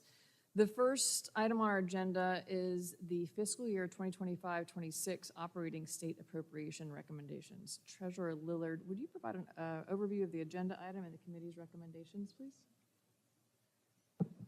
Yes, on your agenda here today is the operating state appropriation recommendations to the board. The committee, Finance and Operations Committee, met yesterday and received a presentation from Russell Van Zommerman on that item and answered questions about it and had a good discussion on this item and ultimately recommended it for adoption by the board. Anyone have any questions for the committee from yesterday? Okay, well, if there's no questions, then we will entertain a motion and a second on this agenda item. I'll move approval of the item. Second. Okay, Madam Secretary? Chairwoman Scarlett, Aye. Commissioner Allman, Commissioner Brackett, Aye. Commissioner Matlock, Aye. Commissioner Perry, Aye. Commissioner Rader, Aye. Commissioner Ragsdale, Commissioner Smith, Abstain. Commissioner Stafford, Aye. Commissioner Wood, Aye. Secretary Hargett, Treasurer Lillard, Aye. Comptroller Mumpower. Yes. Chairwoman, you have 12 ayes and 1 abstention. Thank you. Motion carries. Our next item on the regular calendar is the fiscal year 2025-26 guiding tuition and fees ranges. Treasurer Lillard, will you please provide an overview? All right, the committee, Finance and Operations Committee, met yesterday on this item as well and heard a presentation from Russell Van Zommerman, the Senior Director of Fiscal Policy, and also had remarks by Dr. Clary Stinson, Vice President for Planning and Finance at Tennessee Tech University. There was a discussion about those items and questions asked and other points explored, and after consideration, the committee recommended approval of this item, and I so move its approval. Is there a second on that? Any questions or discussion? Yes, Comptroller? Thank you very much, and thank you, Treasurer, for your work in the committee. Can you talk more about the committee discussion, or Stephen, can you talk more about the formula you used to develop this range, and in particular, just coming off having discussed the situation at TSU? We recognize that we have very different circumstances, very different geographic locations of our institutions, which all have very qualified boards of trustees who have a duty as appointed by the governor and confirmed by the legislature to set tuition for their individual campuses. Can you talk about the formula that helped arrive at this guiding range, and it is a guiding range right now. We set the range later or next year. Thank you. Well, as you know, the tuition model that the staff uses has been developed over a period of time to take into account as many of the factors as possible for the different attributes of different institutions. And in fact, one of the things that we talked about a good bit yesterday was prompted in part by the remarks of Dr. Clary Stinson from Tennessee Tech University. Was on behalf of institutions, she was asking for more flexibility in regard to the formula as it's finally adopted, in the spring and everything. And our response to that, the committee's response, and we have other commissioners who are here that participated in that meeting, but was that, number one, this is a guiding thing at this particular point, not the final thing, and number two, it is also a matter of if we're going to go to a radical change of the tuition model, we need to take a reasoned long-term look at that over the next some months here leading into the next year's cycle of that rather than trying to do it on the fly at one committee meeting, basically. And that was the way that discussion ended up. I'll let the staff comment, Dr. Gentile or others on the staff about the particulars of the model, but that's what we looked at. Mr. Comptroller, the model itself looks at enrollment growths, inflation, CPI, specifically core CPI, tuition revenue that you received this year, and state appropriation expectations for next year to guide that conversation. Importantly, when we were looking at the data, me and Amanda Clefane and Russell Van Zommer and the fiscal policy team, I did have an eye on where TSU was showing up in that model, and knowing that that 4% range was covering what we know right now on what it was projecting. However, we don't really know right now what their true needs are. And talking with TBR and TSU, we likely won't know until late December or early January about the true tuition needs at that time. And of course, we will take that into consideration as we develop a recommendation. But also to Mr. Treasurer's point and commentary, and looking at next year and having one-on-one conversations with each of you on the philosophy of why we do a binding range to help guide why we do it. Commissioner Rader made a good point when, as a former student at one of our institutions experiencing 10, 15% growth in tuition each year. That's what got to THEC having a binding range, was the state wanting to have better control over those huge increases. Did we overcorrect? Did we go too small in our range? 2 years ago, the conversation was different. Anything above a 2% range seemed in excess. So we will, over those coming months, have those conversations to help identify the position of the commission right now and other stakeholders to help identify a better process, a comprehensive process to reflect these needs. Comptroller Mumpower, just to reiterate what has already been said, we did talk about the narrowness of the range, but also the dutiful responsibility that the boards have to really oversee their institutions and do what's right in terms of identifying appropriate sizes of increases, given the circumstances within their own local communities and institutions. So staff did commit to going back and reevaluating how they get to that range and how to make sure that that range is providing sufficient latitude for institutions to make judgments based on what their circumstances are.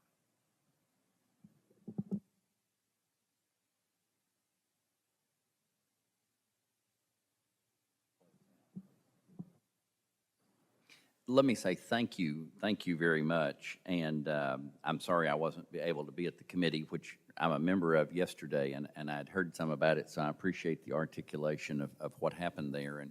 And I will say that I agree wholeheartedly. I think in the recommended range, it needs to be narrow because institutions, which are here, and I think we expect you to run tight ships. I do expect you to run tight ships. I expect you to jettison programs that don't have students, et cetera, and so on, and control costs at every level. And so I think this is a great way to start. Of course, I think the rubber really meets the road when we set the binding range in the spring. This is a good start. I think it just strikes me that we are fortunate to have a great staff at THEC, and we depend on them to do a good job, and they do a good job. But the accountability for this range, the accountability for every item that's an action item rests on us as commissioners. And so that it's good to have a robust discussion about it. It's good for us as commissioners to understand more about what factors go into the equations of developing this range. And so I appreciate the discussion that happened at the committee yesterday, and I appreciate y'all talking about it today. Thank you. Any other questions or comments on this? Please. For the conversation too much, but in the information that Dr. Hargrave and the University of Memphis gave out earlier today, something I was pleased to see is not just a focus on enrollment and retention and progression and ultimately graduation, but really operational efficiency as part of that strategic goal too. And I think that's something that gets lost a lot of times, and that we could stand to hear back from all of our institutions more about exactly how they're running it and how they're staying. I hate to use the phrase lean and mean, but how they are running a tight ship. So I'll just add that.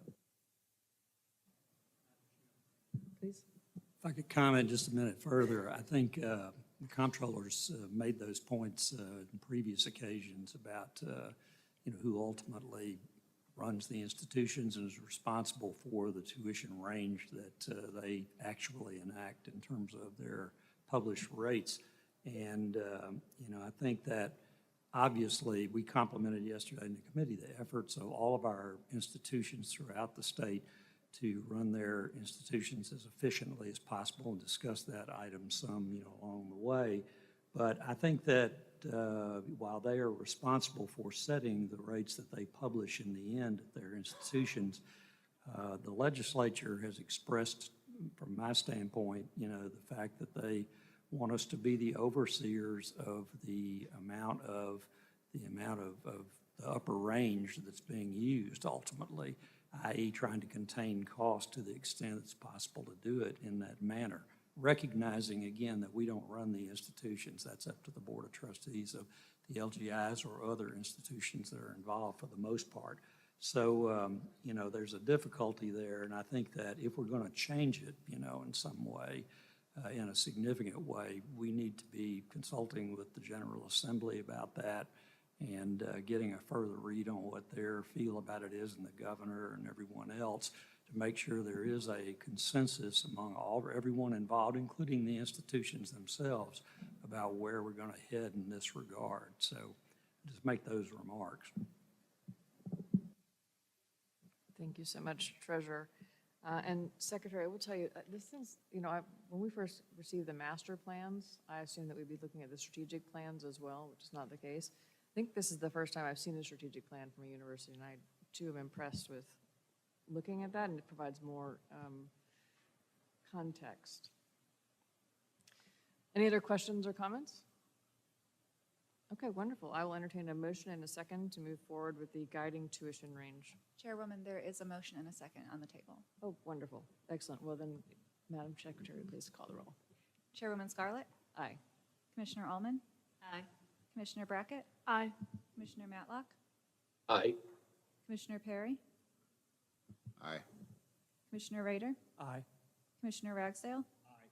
Commissioner Smith? Abstain. Commissioner Stafford? Aye. Commissioner Wood? Aye. Secretary Hargett? Treasurer Lillard? Aye.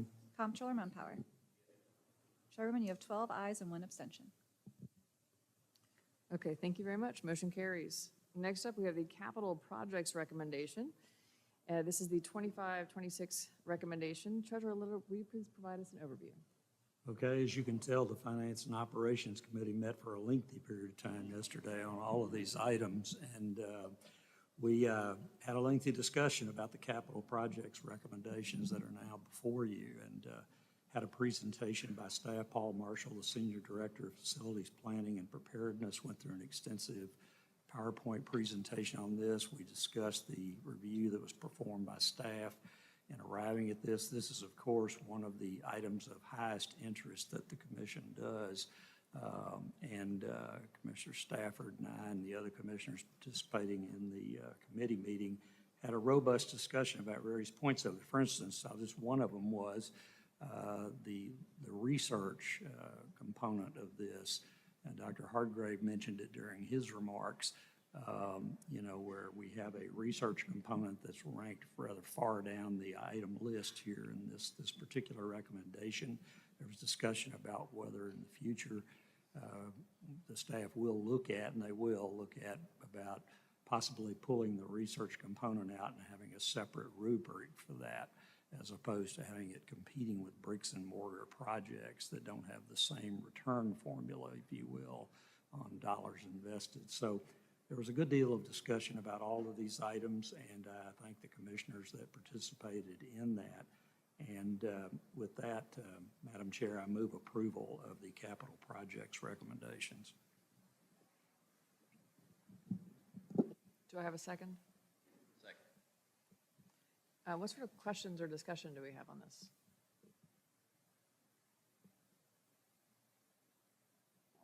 Please. Thank you very much, and again, thank you for the work that has gone into this. I know it's extensive. Coming off the presentation we saw about the enrollment numbers, which could be equated to the demand for services provided by these individual universities, what, and I don't know who the question is to, Stephen, you or somebody you designate, what component of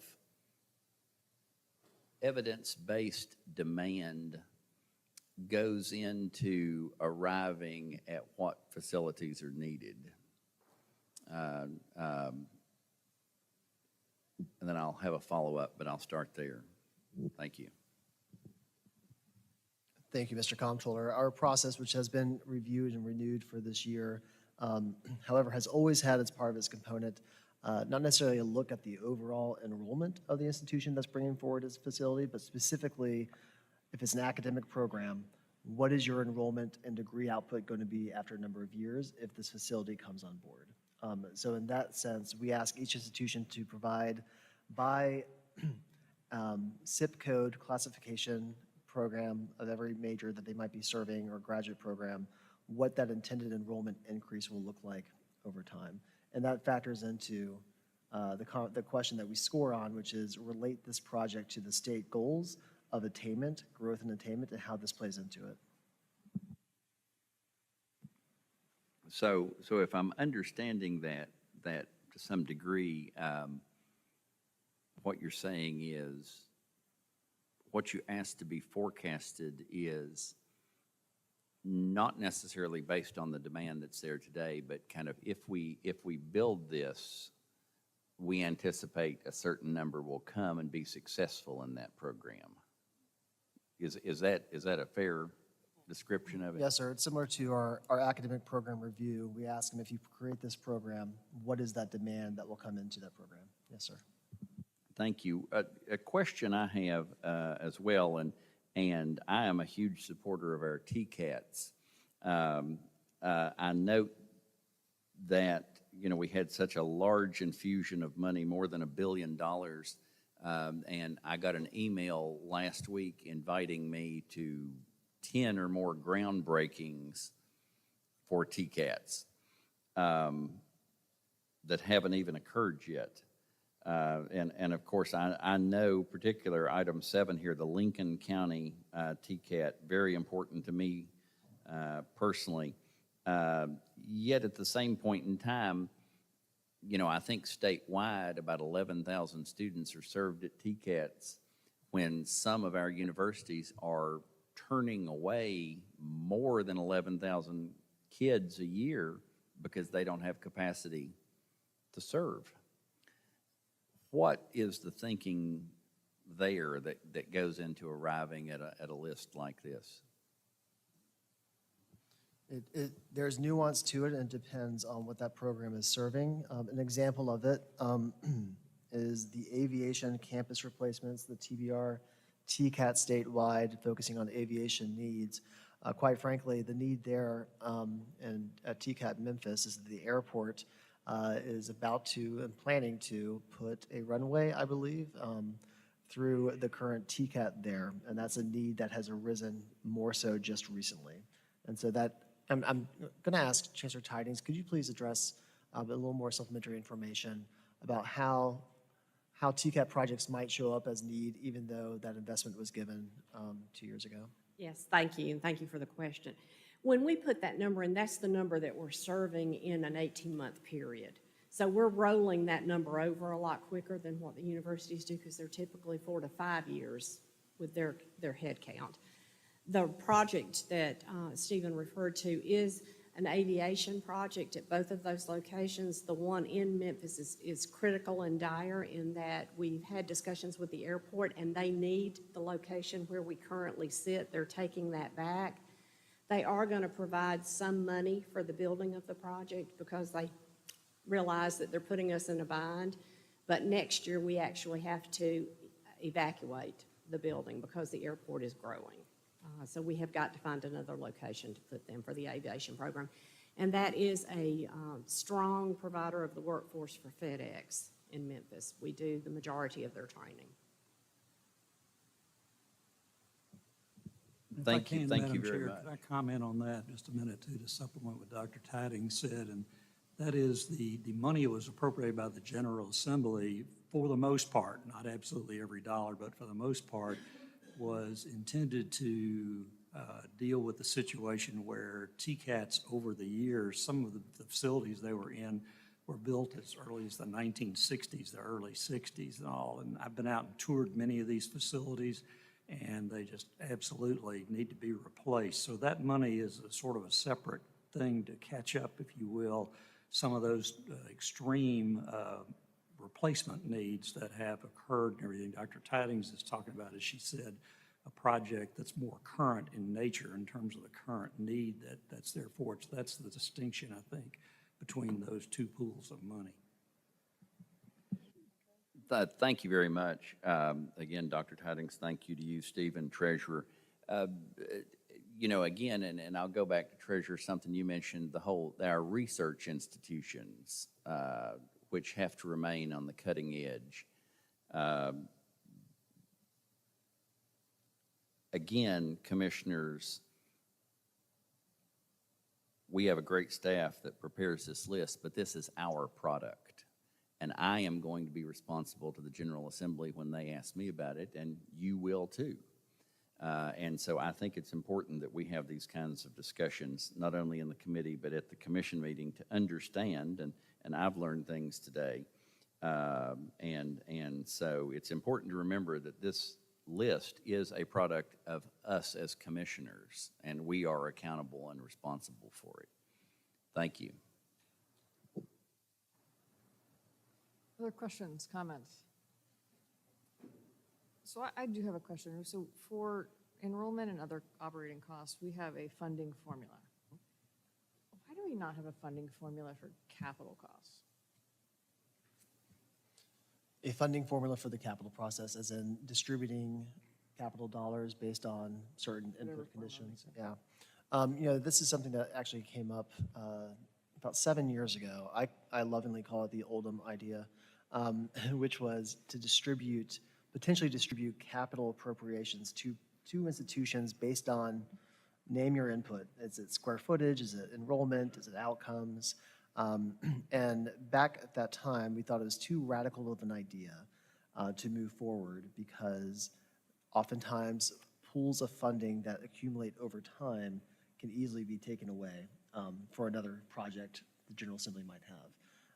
However, President Boyd approached me some months ago about this as well, and my team has put together an idea on paper right now what this could look like, which I intend to circulate, and talking with the presidents first for pushback on that. I think it could be a really great idea on paper, and I think it'd be a really great idea in action. It just comes down to whether the General Assembly and the governor would be for funding an approach like that. Because the funding would have to accumulate over time before an institution could say, I have enough money now to put this towards a facility. I'd be very curious to know if our building commission members have any comments about that idea. Or not. Please. Would you like to, yeah, please come up. You're recognized. Thank you, Commissioners, and thank you, Stephen. I just wanted to add to what Stephen just said, since he did reference me, but the LGIs, the TBR, and the University of Tennessee all endorsed we'll call it the Oldham idea of being able to distribute funding for capital, similar to what we do with the performance funding for operating. As you notice, we never really have any debates about operating funds. Everybody's agreed to the formula, and it works. But with capital, we're always having these debates about which building, advocating for one building or the other. And we think this would be a much better way of possibly distributing our funds. And then I'll say, even though I didn't know that we were referred to it as a very radical idea, but just for reference, over the last 6 months, I've had regular meetings with presidents of systems in Georgia, Alabama, Florida, North Carolina. All of them do it this way. There's an allocation, a calculation of how much funding they should give to the system or systems, and then internally they make that decision. Because at the end of the day, it's really hard for this for the staff at THEC, for this commission, for the legislature to actually figure out what's more valuable on any given day. A gross anatomy lab in the Health Science Center or a new aviation building. But the boards at each of our institutions do have a much closer view and can make those decisions. And so, again, maybe radical from what we've done in the past, but it's a fairly common thing across the country. Thank you, President Boyd. That's what I meant, radical for how we've been doing things. Thank you, President Boyd. And thank you, Dr. Gentile, for that input. So we have a second. So we're looking to take a vote. Madam Secretary, please call the roll. Chairwoman Scarlett? Aye. Commissioner Allman? Aye. Commissioner Brackett? Aye. Commissioner Matlock? Aye. Commissioner Perry? Aye. Commissioner Rader? Aye. Commissioner Ragsdale? Aye. Commissioner Smith? Abstain. Commissioner Stafford? Aye. Commissioner Wood? Aye. Secretary Hargett? Treasurer Lillard? Aye. Comptroller Mumpower? Yes. Chairwoman, you have 12 ayes and 1 abstention.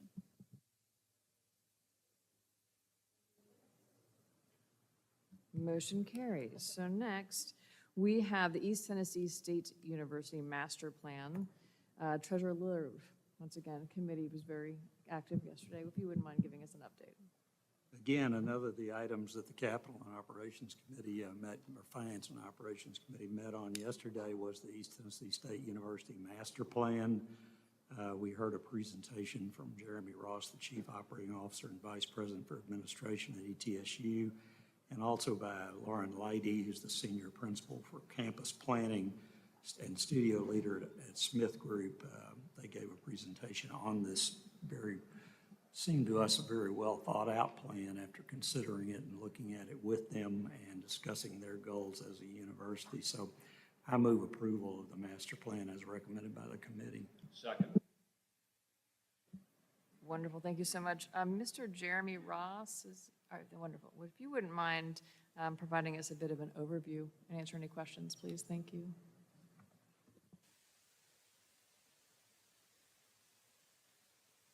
I turned it off. I struggled with the button, sorry. I did, before we started, want to say I appreciate the chair's opening remarks in East Tennessee. The flooding and the response to that and the rebuilding, it's been overwhelming for a lot of people. And that being said, this is a very positive plan that we're putting forward that deals with our future. And I'd like to move through some slides very quickly in a brief overview. We involve thousands of people, some on mobile applications, surveys, town halls, these types of events. These are the key takeaways from a process that lasted about 18 months or more. So I'll only highlight just a few of them. One of them is housing. We're at 100% occupancy at East Tennessee State University, and that one was one of the easiest ones to identify a need. So the master plan comes up with short-term ways to address this and long-term ways to add capacity. Another is building and facility renovations and optimizing our resources. We've been looking for ways to modernize what we have in lieu of just new buildings, new classrooms, new labs. And that's a significant approach that we're taking. The other is transportation in general. And that's pedestrian ways, that's greenways, obviously cars, things of that sort was a big theme. It's part of everyone's experience on a campus, and those three things stood out. So these are the short-term projects between 0 to 10 years. I'll highlight just a few of them.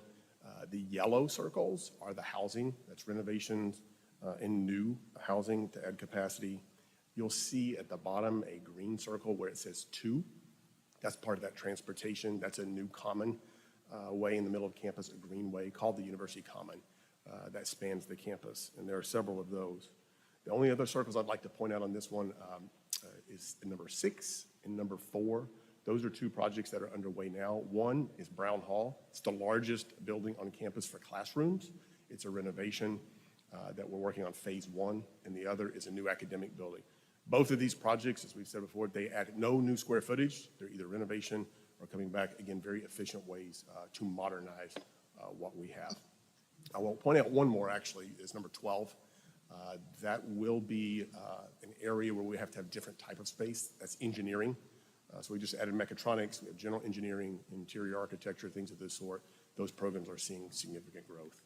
In the long-term plan, when you look at this, I will point out the green circles with the number 25. You see 4 of those. Those are potential areas for new parking garages that we'll be planning for in our long-term plan. As surface parking comes offline, new structures are added.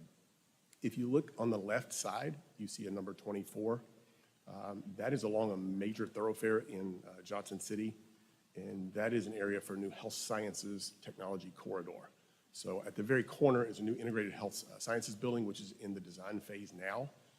And with new growth of programs, we just added prosthetics, orthotics recently, one of the largest nursing programs in the state, physical therapy, occupational therapy, College of Medicine is growing. These programs are experiencing growth as well as new ones in the future. And that is a great location to serve the community, but also the campus as we move forward. Here's a list of all of these projects there as well as part of the process. Yesterday, Commissioner Lillard, also Stafford asked some nice questions. Other things that were included in the plan dealt with security, well-being, those types of things, and also flexibility of space to project our future, things we can foresee, and things that we may not foresee. That's the end of my presentation. For any questions or discussion. Thank you, Mr. Ross. Are there any questions for Mr. Ross? Commissioner. Jeremy, thank you. I've actually had an opportunity to visit the campus and to weigh in on what Treasurer Lillard said. I think this is a very well thought out plan. When you can actually see how it's going to work, it's very impressive, it's very cohesive, and works well for not only the university, but the surrounding Johnson City area. So, job well done. Thank you. Thank you. Commissioner Brackett. Thank you. I just wanted to speak a little bit on this plan. I think you can tell a lot of love and hard work has went into it. And as a student, there's a lot of points I like, especially, the Brown Hall renovation that'll help a lot of STEM students in their postgraduate programs and schooling. And I've seen firsthand from living on campus, housing slowly reach its maximum capacity as enrollment has went up at ETSU. So I think a lot of these are reasonable steps forward for student success and quality of life improvements. Thank you. Any other questions? Seeing none, I would take a motion for approval. Moved in second. Roll call. Chairwoman Scarlett? Aye. Commissioner Allman? Aye. Commissioner Brackett? Aye. Commissioner Matlock? Aye.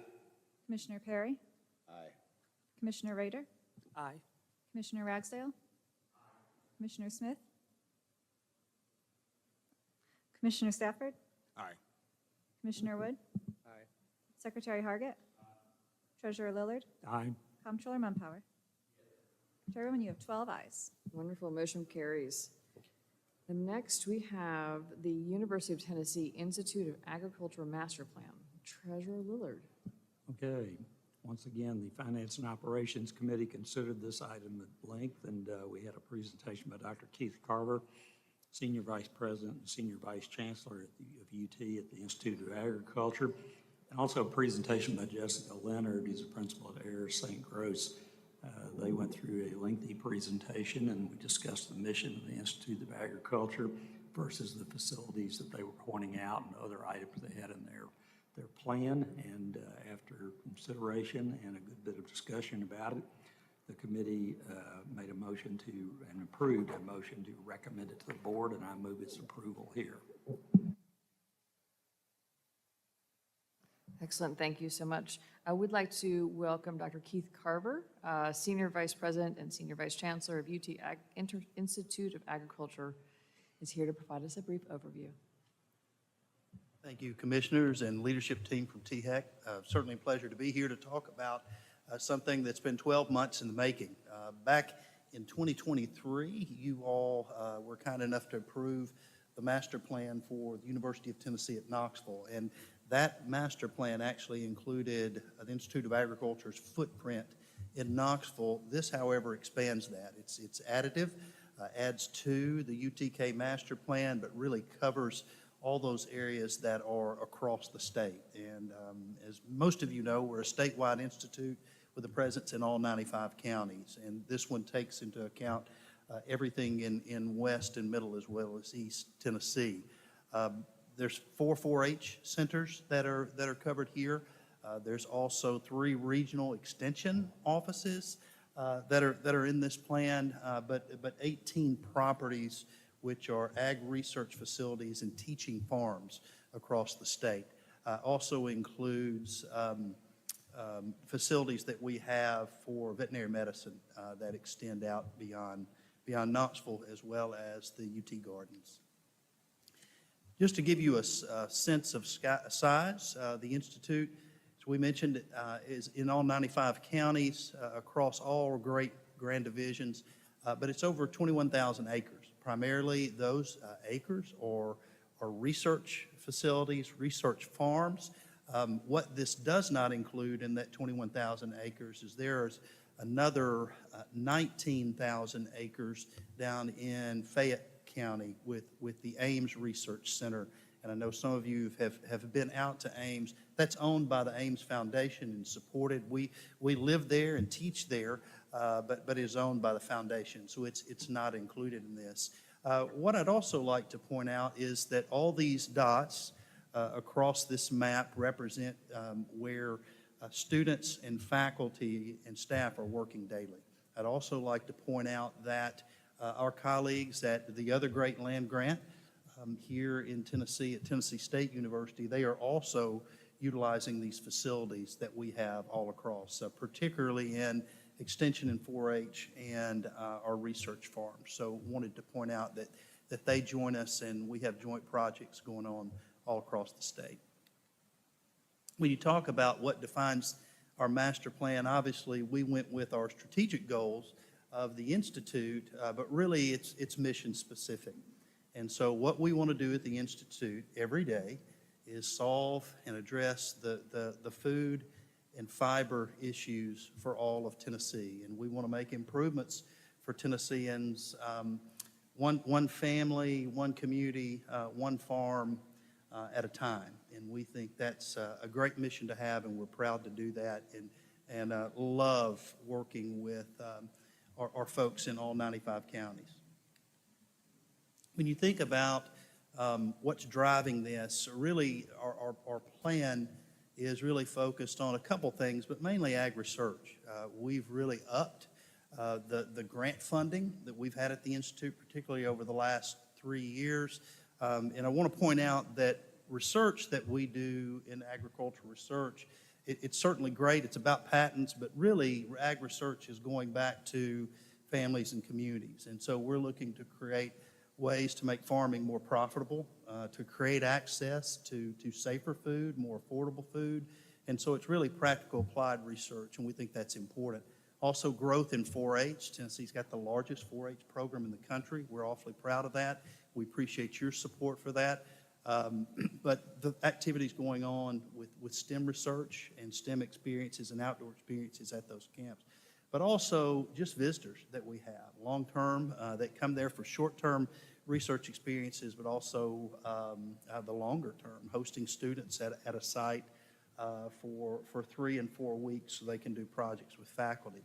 And when you look at specifically, as you dig down into the plan, there's a lot of just maintenance in there, primarily maintenance. We've got some renovation and updating that we need to do. We're doing some pretty sophisticated research in some pretty old buildings and facilities, and so really upgrading those and remodeling. Very few of our centers across the state need to just be torn down, and that's good news. We can work with what's there, and also very few that need to be totally replaced either, so excited about that. We divided up our really near-term projects looking over the next 5 years. You see we've got our priorities in East Tennessee and Middle Tennessee and in West Tennessee. Some of those we're going to be asking the state for help. Others we're going to put into a large capital campaign university is doing a feasibility study and work on right now. And we've got some real exciting projects that we think industry and some of our donors are going to be extremely excited about. With that, I would ask if you had any questions. Thank you. Does anyone have any questions for Dr. Carver or Treasurer Lillard? Madam Secretary? Chairwoman Scarlett? Aye. Commissioner Allman? Commissioner Brackett? Aye. Commissioner Matlock? Aye. Commissioner Perry? Aye. Commissioner Rader? Aye. Commissioner Ragsdale? Commissioner Smith? Aye. Commissioner Stafford? Aye. Commissioner Wood? Aye. Secretary Hargett? Treasurer Lillard? Aye. Comptroller Mumpower? Yes. Chairwoman, you have 13 ayes. Excellent. Motion carries. Thank you very much, Dr. Carver. Our next item is the post-secondary authorization rule revision. Dr. Stephanie Bellard Chase, Senior Director of Post-Secondary State Authorization, will provide an overview of this agenda item and then answer any questions. Dr. Bellard Chase. Thank you, Chairwoman Scarlett, Dr. Gentile, members of the commission, good morning. Before I get to that, in your agenda items, we are requesting a rule revision to increase the fees for what we do for the state of Tennessee. So in addition to reviewing and evaluating new institutions that come in and the programs, we also handle student complaints. So when students that go to the authorized institutions have an issue and it cannot be resolved at the institutional level, they come to THEC so that we can look into the complaint for them.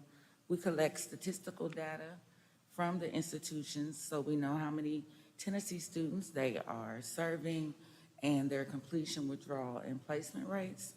If an institution wants to change their name or change location, we also handle that. Additionally, we do have institutions that close, and if an institution closes before they give the student what they paid for, we call that unearned tuition. So if you're in a 20-week program and at week 10 the institution closes, the function of the tuition guarantee fund is to pay you back the tuition that you may have lost. So there is a board, and on the board are the comptroller, the commissioner of finance and administration, the executive director of THEC, and a representative from the post-secondary educational industry. And Treasurer Lillard serves as the chairman of that board. So in our role, when a school closes, we reach out to the students, we put information on our website, and we get their transcripts. And when the transcripts come in, that's a big thing that we do.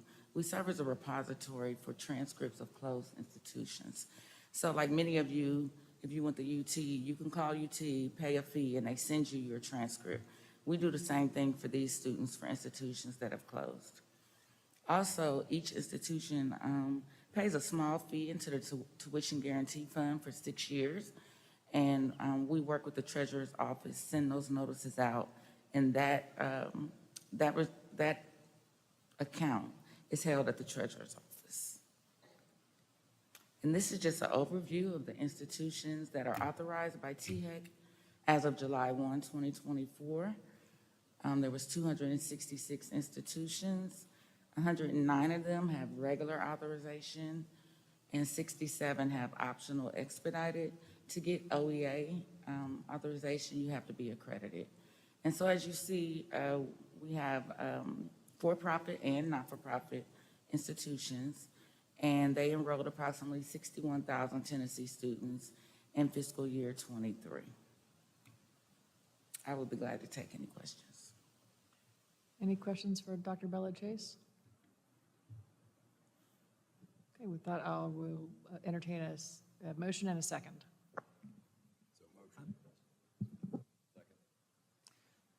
Madam Secretary? Chairwoman Scarlett? Aye. Commissioner Allman? Aye. Commissioner Brackett? Aye. Commissioner Matlock? Aye. Commissioner Perry? Aye. Commissioner Rader? Nay. Commissioner Ragsdale? Aye. Commissioner Smith? Aye. Commissioner Stafford? Aye. Commissioner Wood? Aye. Secretary Hargett? Treasurer Lillard? Aye. Comptroller Mumpower? Chairwoman, you have 12 ayes and 1 nay. Thank you. Okay, motion carries. Next, on the agenda item, we have a new academic program from the University of Tennessee Health Science Center. It's the Occupational Therapy Doctorate. Our new chair of the Access Academics and Student Success Committee, Commissioner Allman, will provide us an update on that agenda item. Thank you. The Access Academics and Student Success Committee, I'm going to say AASSC, shorten that, heard a presentation for the new academic program, University of Tennessee Health Science Center Occupational Therapy Doctorate, from Dr. Cynthia Russell, Vice Chancellor for Academic, Faculty, and Student Affairs at UTHSC. The committee was impressed with the program as presented and the need in the labor market for occupational therapists. After a discussion with Dr. Russell, the committee voted to recommend that the commission approve this academic program. At this time, I'd like to make a motion. Any questions or comments about this program? With that, Madam Secretary? Chairwoman Scarlett? Aye. Commissioner Allman? Aye. Commissioner Brackett? Aye. Commissioner Matlock? Aye. Commissioner Perry? Aye. Commissioner Rader? Aye. Commissioner Ragsdale? Aye. Commissioner Smith? Aye. Commissioner Stafford? Aye. Commissioner Wood? Aye. Secretary Hargett? Treasurer Lillard? Aye. Comptroller Mumpower? Yes. Chairwoman, you have 13 ayes. Excellent, motion carries. Our next item on the agenda is the University of Tennessee Knoxville Agricultural Leadership Education and Communication, also known as ALEC program. Commissioner Allman? The AASSC heard a presentation for the new academic program from the University of Tennessee Knoxville for ALEC from Dr. John Zomchik, Provost and Senior Vice Chancellor at UTK. Dr. Zomchik provided insight into the unique niche this program would both fill in both industry and academics. After a discussion with Dr. Zomchik, the committee voted to recommend that the commission approve this academic program. Make that motion for approval. Madam Secretary? Chairwoman Scarlett? Aye.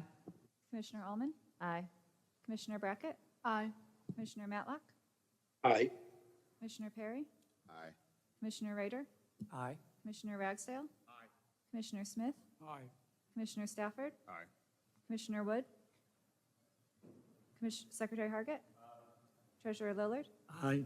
Comptroller Mumpower? Chairwoman, you have 13 ayes. Wonderful. Motion carries. The next on our agenda item, we have the HBCU Success Advisory Board Appointments and Bylaws Update. Commissioner Allman, would you give us an update from the committee, please?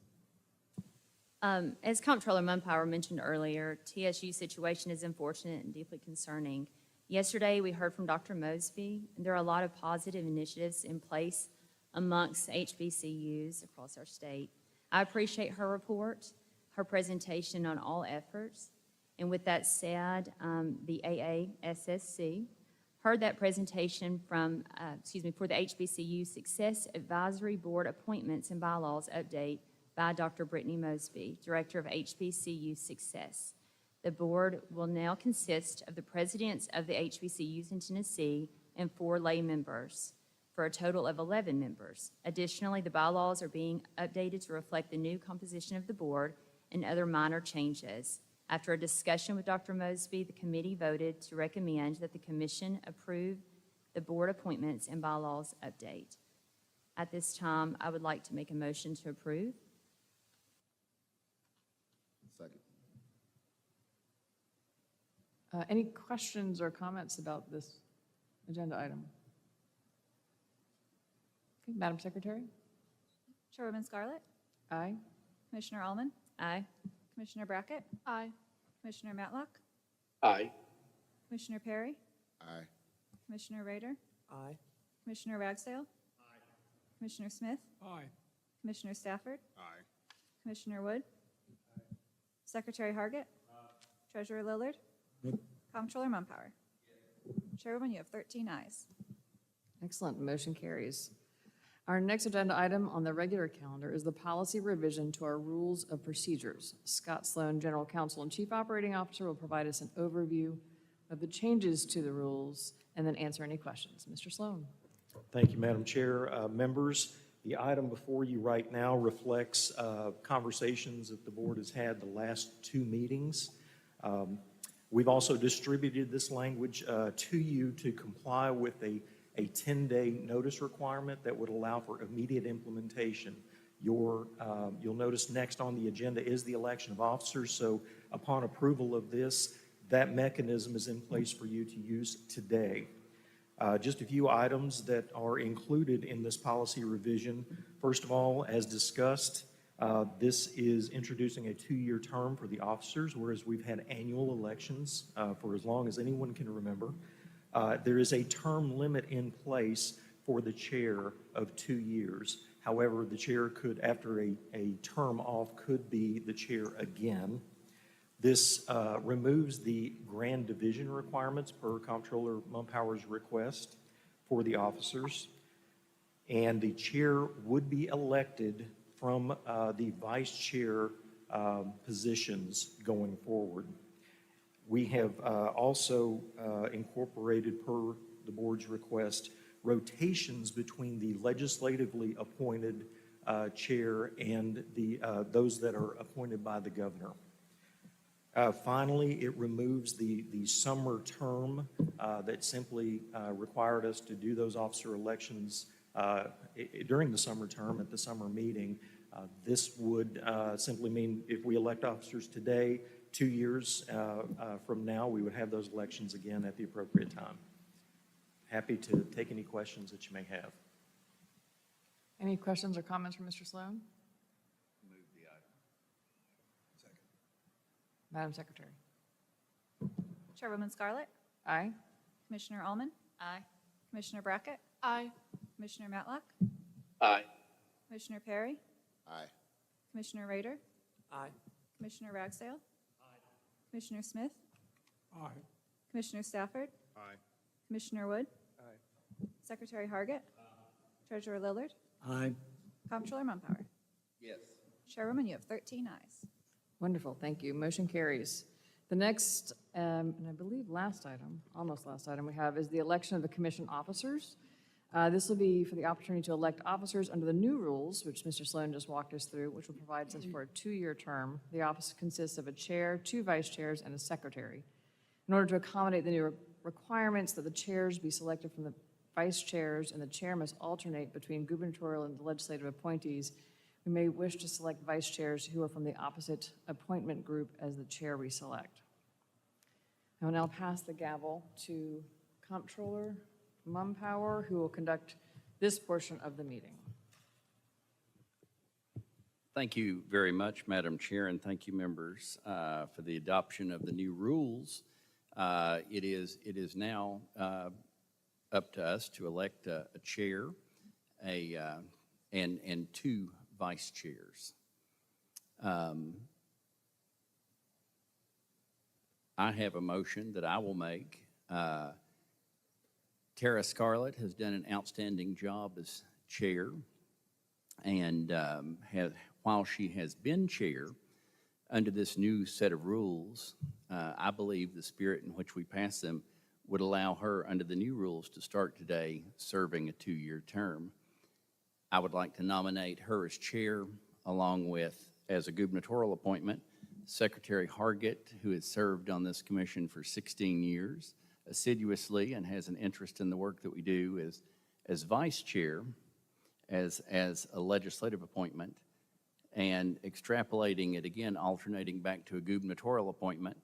Commissioner Ragsdale was elected vice chair last meeting and served a very brief time, and we'd hate to throw you overboard this quick. So I will nominate him as other vice chair. So that's as chairman for a 2-year term, Chairman Scarlett, Vice Chairman Hargett for a 2-year term, and then Vice Chairman Ragsdale for a 2-year term. That would be a nomination that I would put out there, a motion that I would make. Comptroller Mumpower, will you also make a motion for secretary?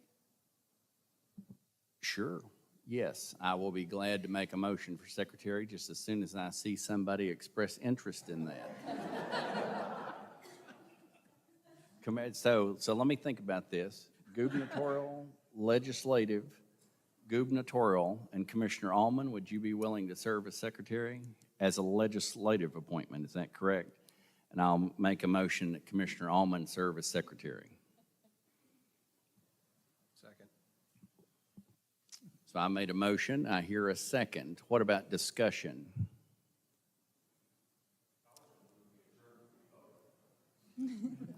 Secretary Hargett was not recognized. Let's go ahead and take the vote.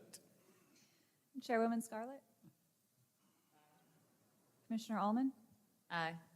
Commissioner Brackett? Commissioner Matlock? Aye. Commissioner Perry? Aye. Commissioner Rader? Aye. Commissioner Ragsdale? Commissioner Smith? Aye. Commissioner Stafford? Aye.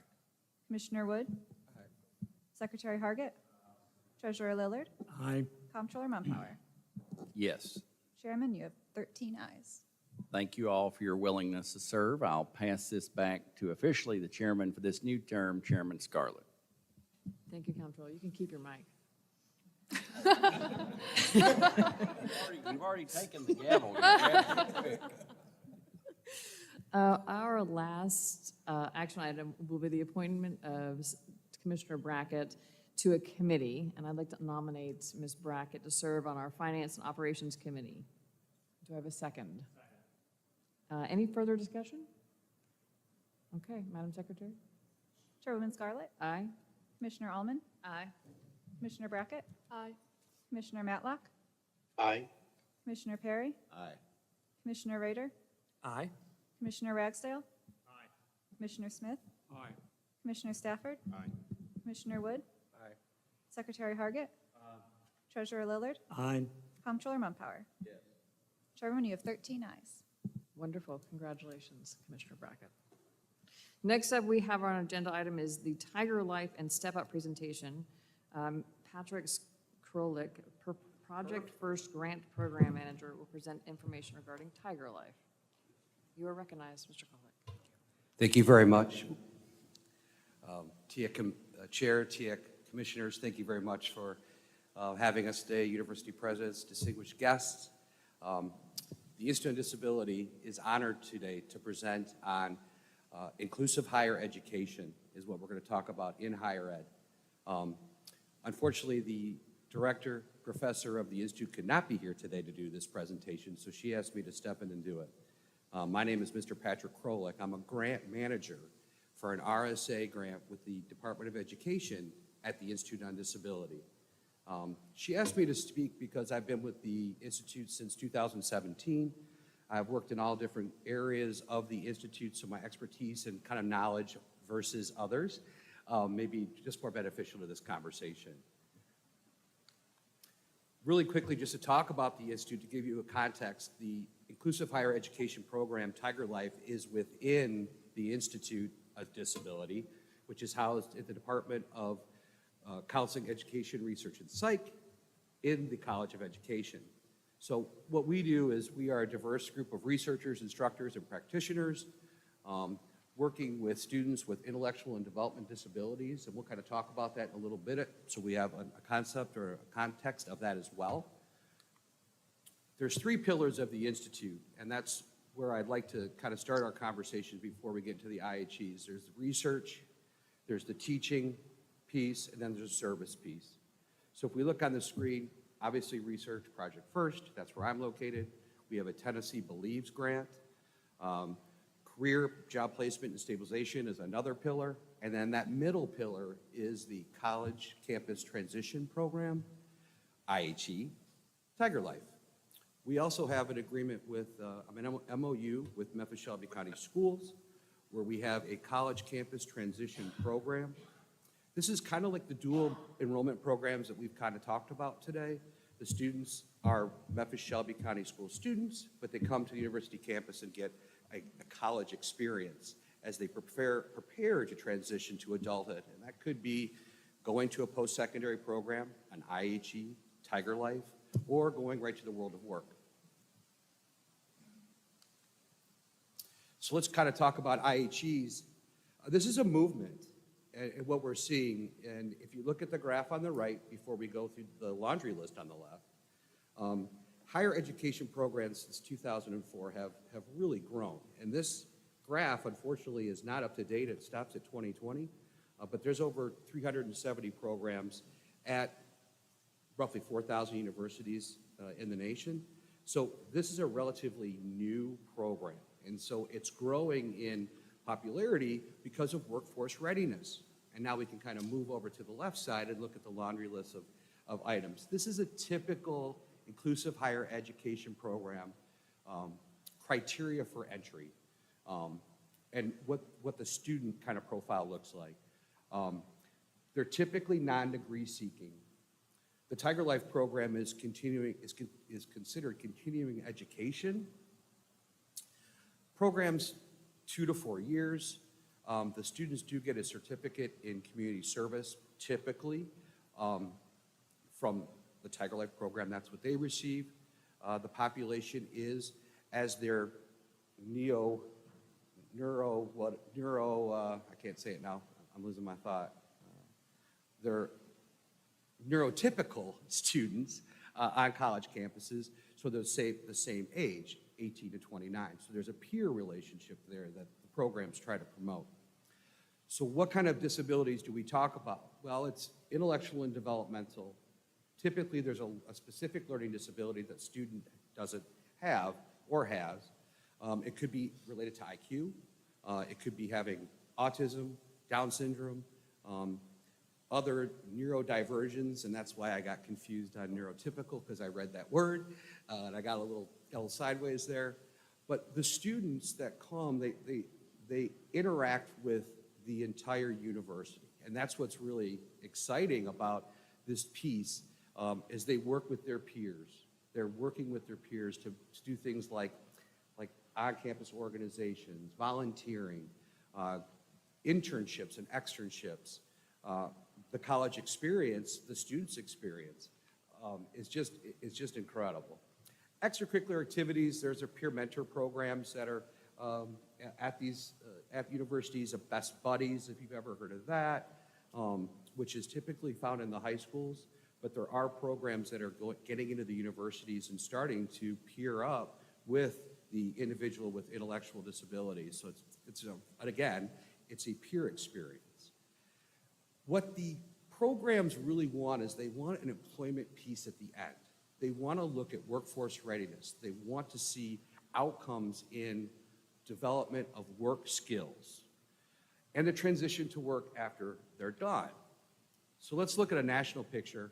Top right-hand corner, you can see this is actually from, I think this is 22. This is from Think College. They're kind of the parent of all inclusive higher education programs is what we'll call them. You can see most of the programs are in the East and in the South.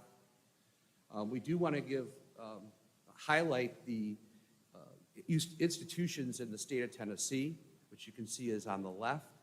So great programs at Next Steps at Vanderbilt, Lipscomb, the Access Program, Tiger Edge. Dyersburg is not listed here. They should be, but they're a relatively new program, and I don't think have any students quite yet. They're still trying to develop their program to get off the ground. So we want to highlight this piece because this is not just in Memphis. This is throughout the state and throughout the country as a movement. Okay. I like this graph, and I would hope everybody kind of takes a look at this. This is the enrollment and graduate numbers of the programs across the state since 2011. The Tiger Life program, you can see, opened in 2015.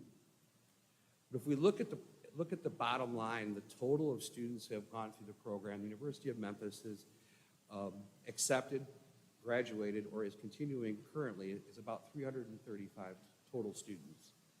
And you can see that there's some peak years there where it was quite a few. Majority of other programs are, Union Edge is a little bit bigger, as well as Next Steps and Futures at UT. But we have the largest group to come through. And that's very interesting. I think it's about half, if you look at that. And I want to speak to that piece here in a second as we move forward when we talk about the Tiger Life program. So this is more specific about Tiger Life. It's continuing education. We look at job readiness.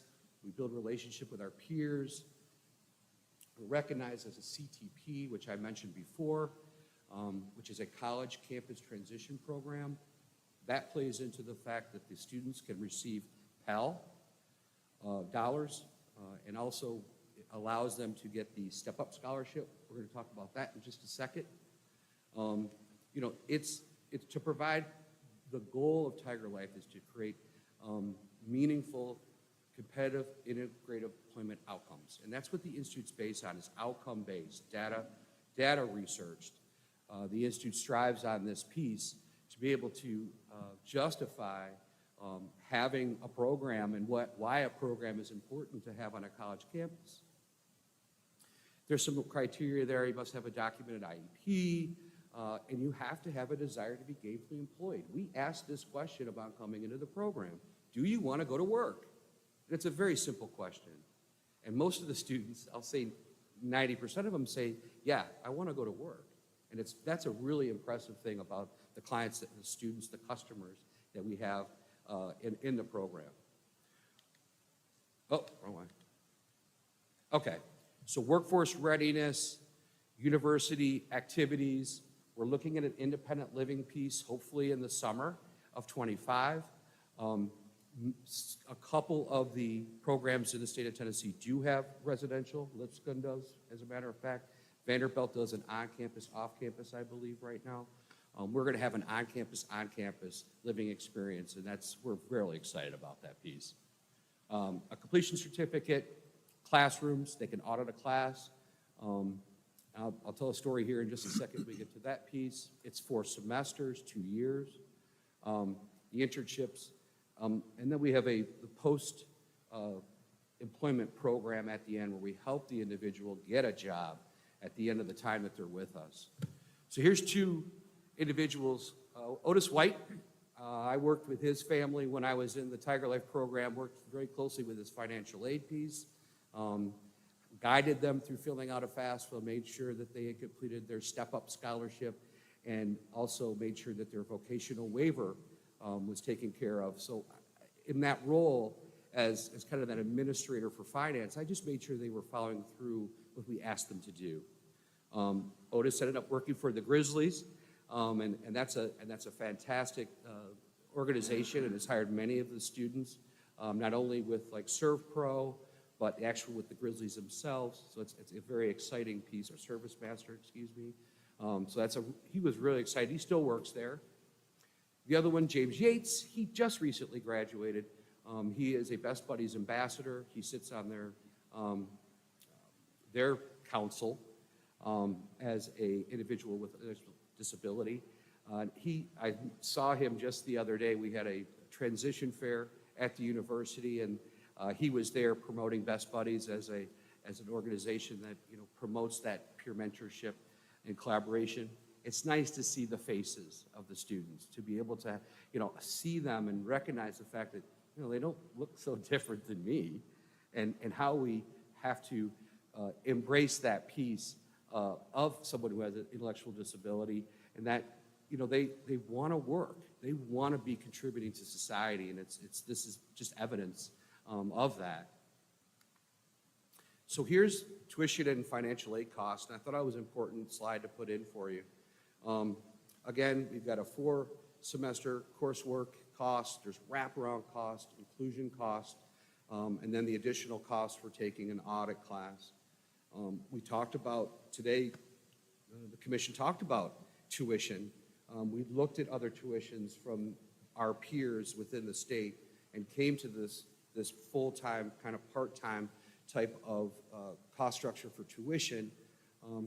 We're still probably the most reasonable program in the state, but it's important to know that we did our due diligence in looking at where our tuition cost should be, and it kind of mirrored what we saw the presentation earlier today.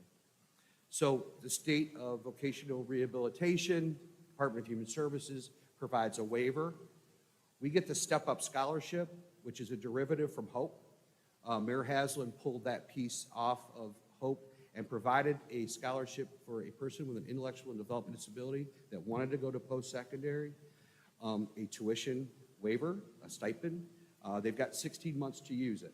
So there is an onus to utilize that as they're transitioning from secondary to a post-secondary program.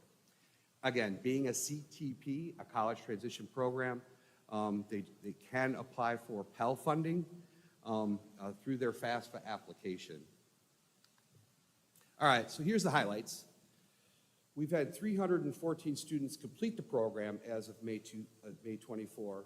We boast an 86% retention rate. We find that there's a less reliance on Social Security income or Social Security disability insurance. That's proven in the data.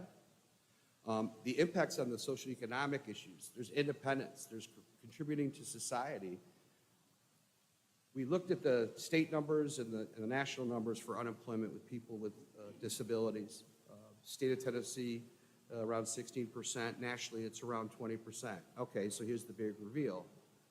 We boast 70% placement between 90 and 120 days after the student completes the program, and that's per VR standards, that they want to place that student by the 90-day mark they want. We stretch it out to 120 to give us a little bit more of an opportunity. But that's, somebody said where the rubber hits the road. This is where the rubber hits the road. We are producing a person that goes out and is adding to our community by working. And it's really, really critical. That workforce piece is so important, driven by data. As a doctoral student at the University of Memphis, getting my degree in leadership in higher education, hopefully spring 25. We're moving toward it.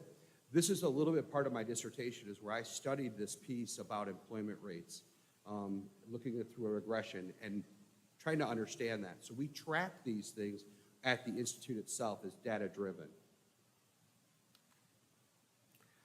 That's really all my presentation today. I want to thank you very much for giving us the opportunity to present, and I'd like to take questions and answers, questions from anybody, and hopefully provide you some answers. Any questions for Mr. Krolik? Yes. Just a comment. Boy, this represents the best of who we are as Tennesseans, in my opinion. So thank you for what you do. And I know other institutions like UT Knoxville and other have these type programs.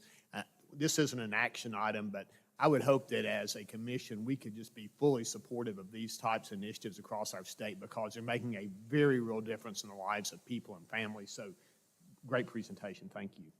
Thank you. Just want to add that a couple of years ago, I had the fortune of traveling out west to West Tennessee and to visit with Tiger Life with the commissioner, Brad Turner, who's now the Commissioner of Aging and Disability. The agency has changed its name, but he is such a champion for this work, and it's great to see it up front, especially as its connection, again, to the lottery scholarships, as you mentioned, the Step Up scholarships. But there are a number of these across the state, as you alluded to earlier, and was it a month ago? I was in Dyersburg and went to Dyersburg High School with Commissioner Ullman and got to see a high school program that I'm sure might be a pipeline into Dyersburg State Community College as well. But there's so much action in this space. It's just really fortunate that we got to hear from this today, so thank you so much for being here today. Thank you very much. Appreciate Yeah, it. thank you very much. I do appreciate your time. And I think all we want and ask for is your support. Is that through grant writing? Is that through funding? We just need your support, commissioners, to be able to keep this movement going. And I want to thank you. Thank you. Next up, our final agenda item is other business. If any commission members has any other business, yes, Comptroller. Madam Chair and members, thank you for the great work today. It strikes me as we sit here, and as I have sat here and looked out in the audience, I notice we have President Boyd, we have President Licari, we have Chancellor Tidings.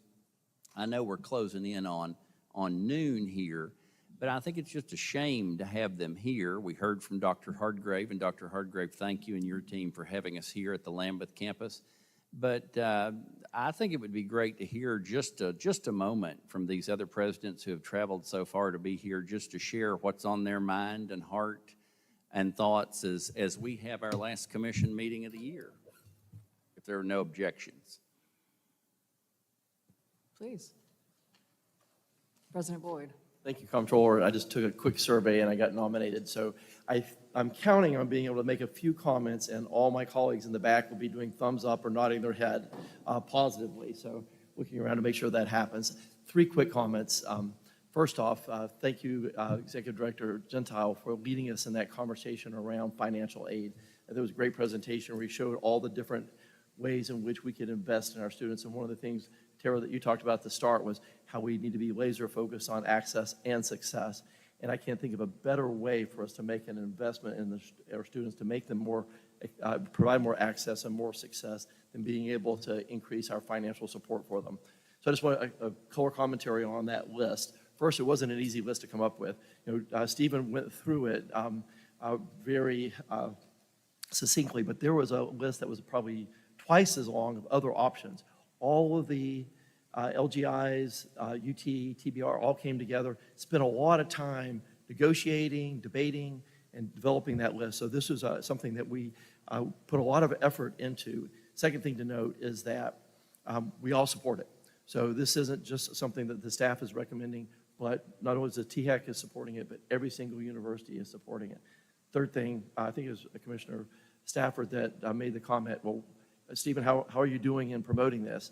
What I'd like to suggest, maybe for the commission to consider, is that maybe you help him by maybe taking a stand and making maybe a resolution or an endorsement on this idea, because I've been at this about 17 years now in the college access and success business. I don't think in the 17 years I've ever seen a more historic opportunity to make a difference in access and success for our students. $100 million a year in additional financial aid. This is an incredible opportunity. And again, appreciate Stephen's leadership there. Second comment was on something we've already talked about, and that was just maybe rethinking how we do capital. And we've already had the conversation, so maybe I would just suggest that maybe the commission ask the staff to come back to you with a few possibilities about how we could rethink this. And again, it's not necessarily revolutionary. It could be something that other states are doing, but I think it'd be good for us to look at other examples of other programs. And the third thing, and there's no action, just to put this on your radar, but I don't believe we can get where we need to be the way we're doing things, the way we are currently. A couple of things with the UT. I speak for UT, but I think my other colleagues could say share similar stats.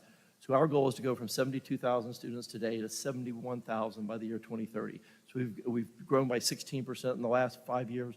We expect another significant growth between now and 2030.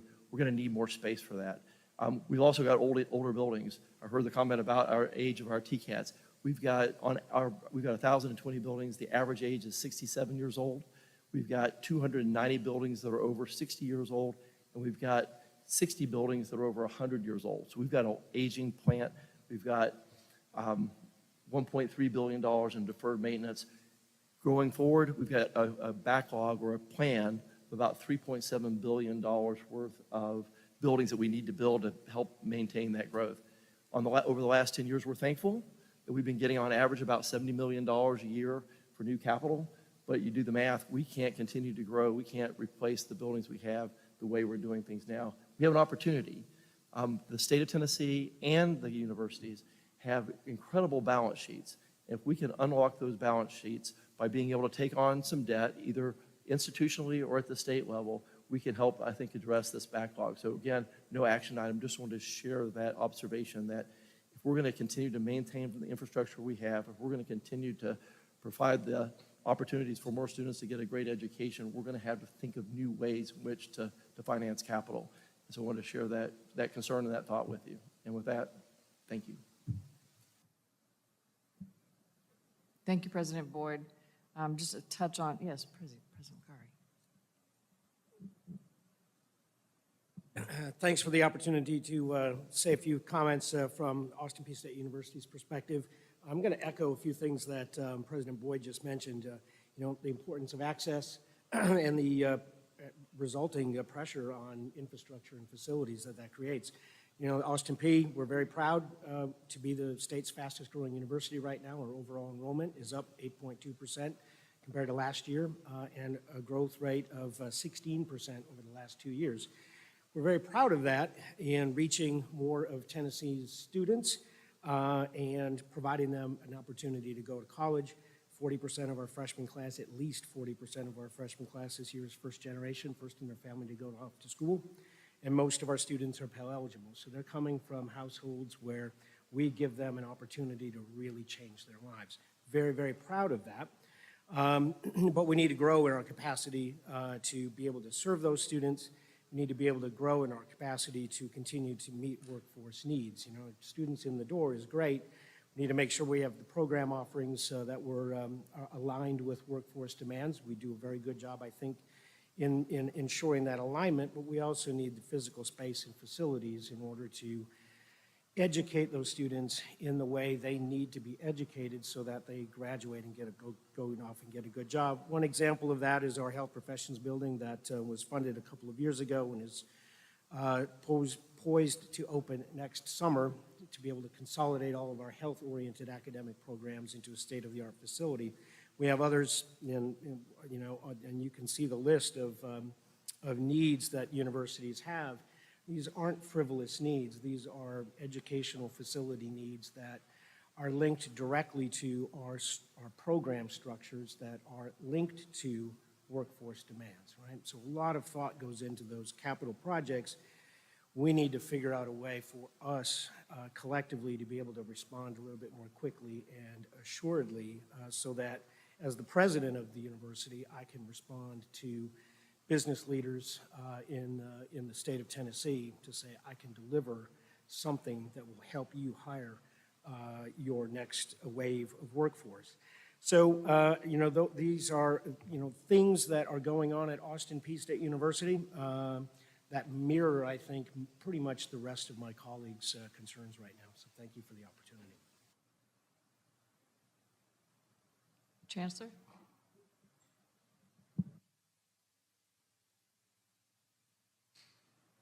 Thank you for giving us a moment to talk a little bit about our system. And I do want to talk about our projects and where we are because that is the biggest thing that we have going on right now. The 29 projects are all under contract. We are breaking ground on every single one of them, and I'm again very proud to say that we are under time and under budget.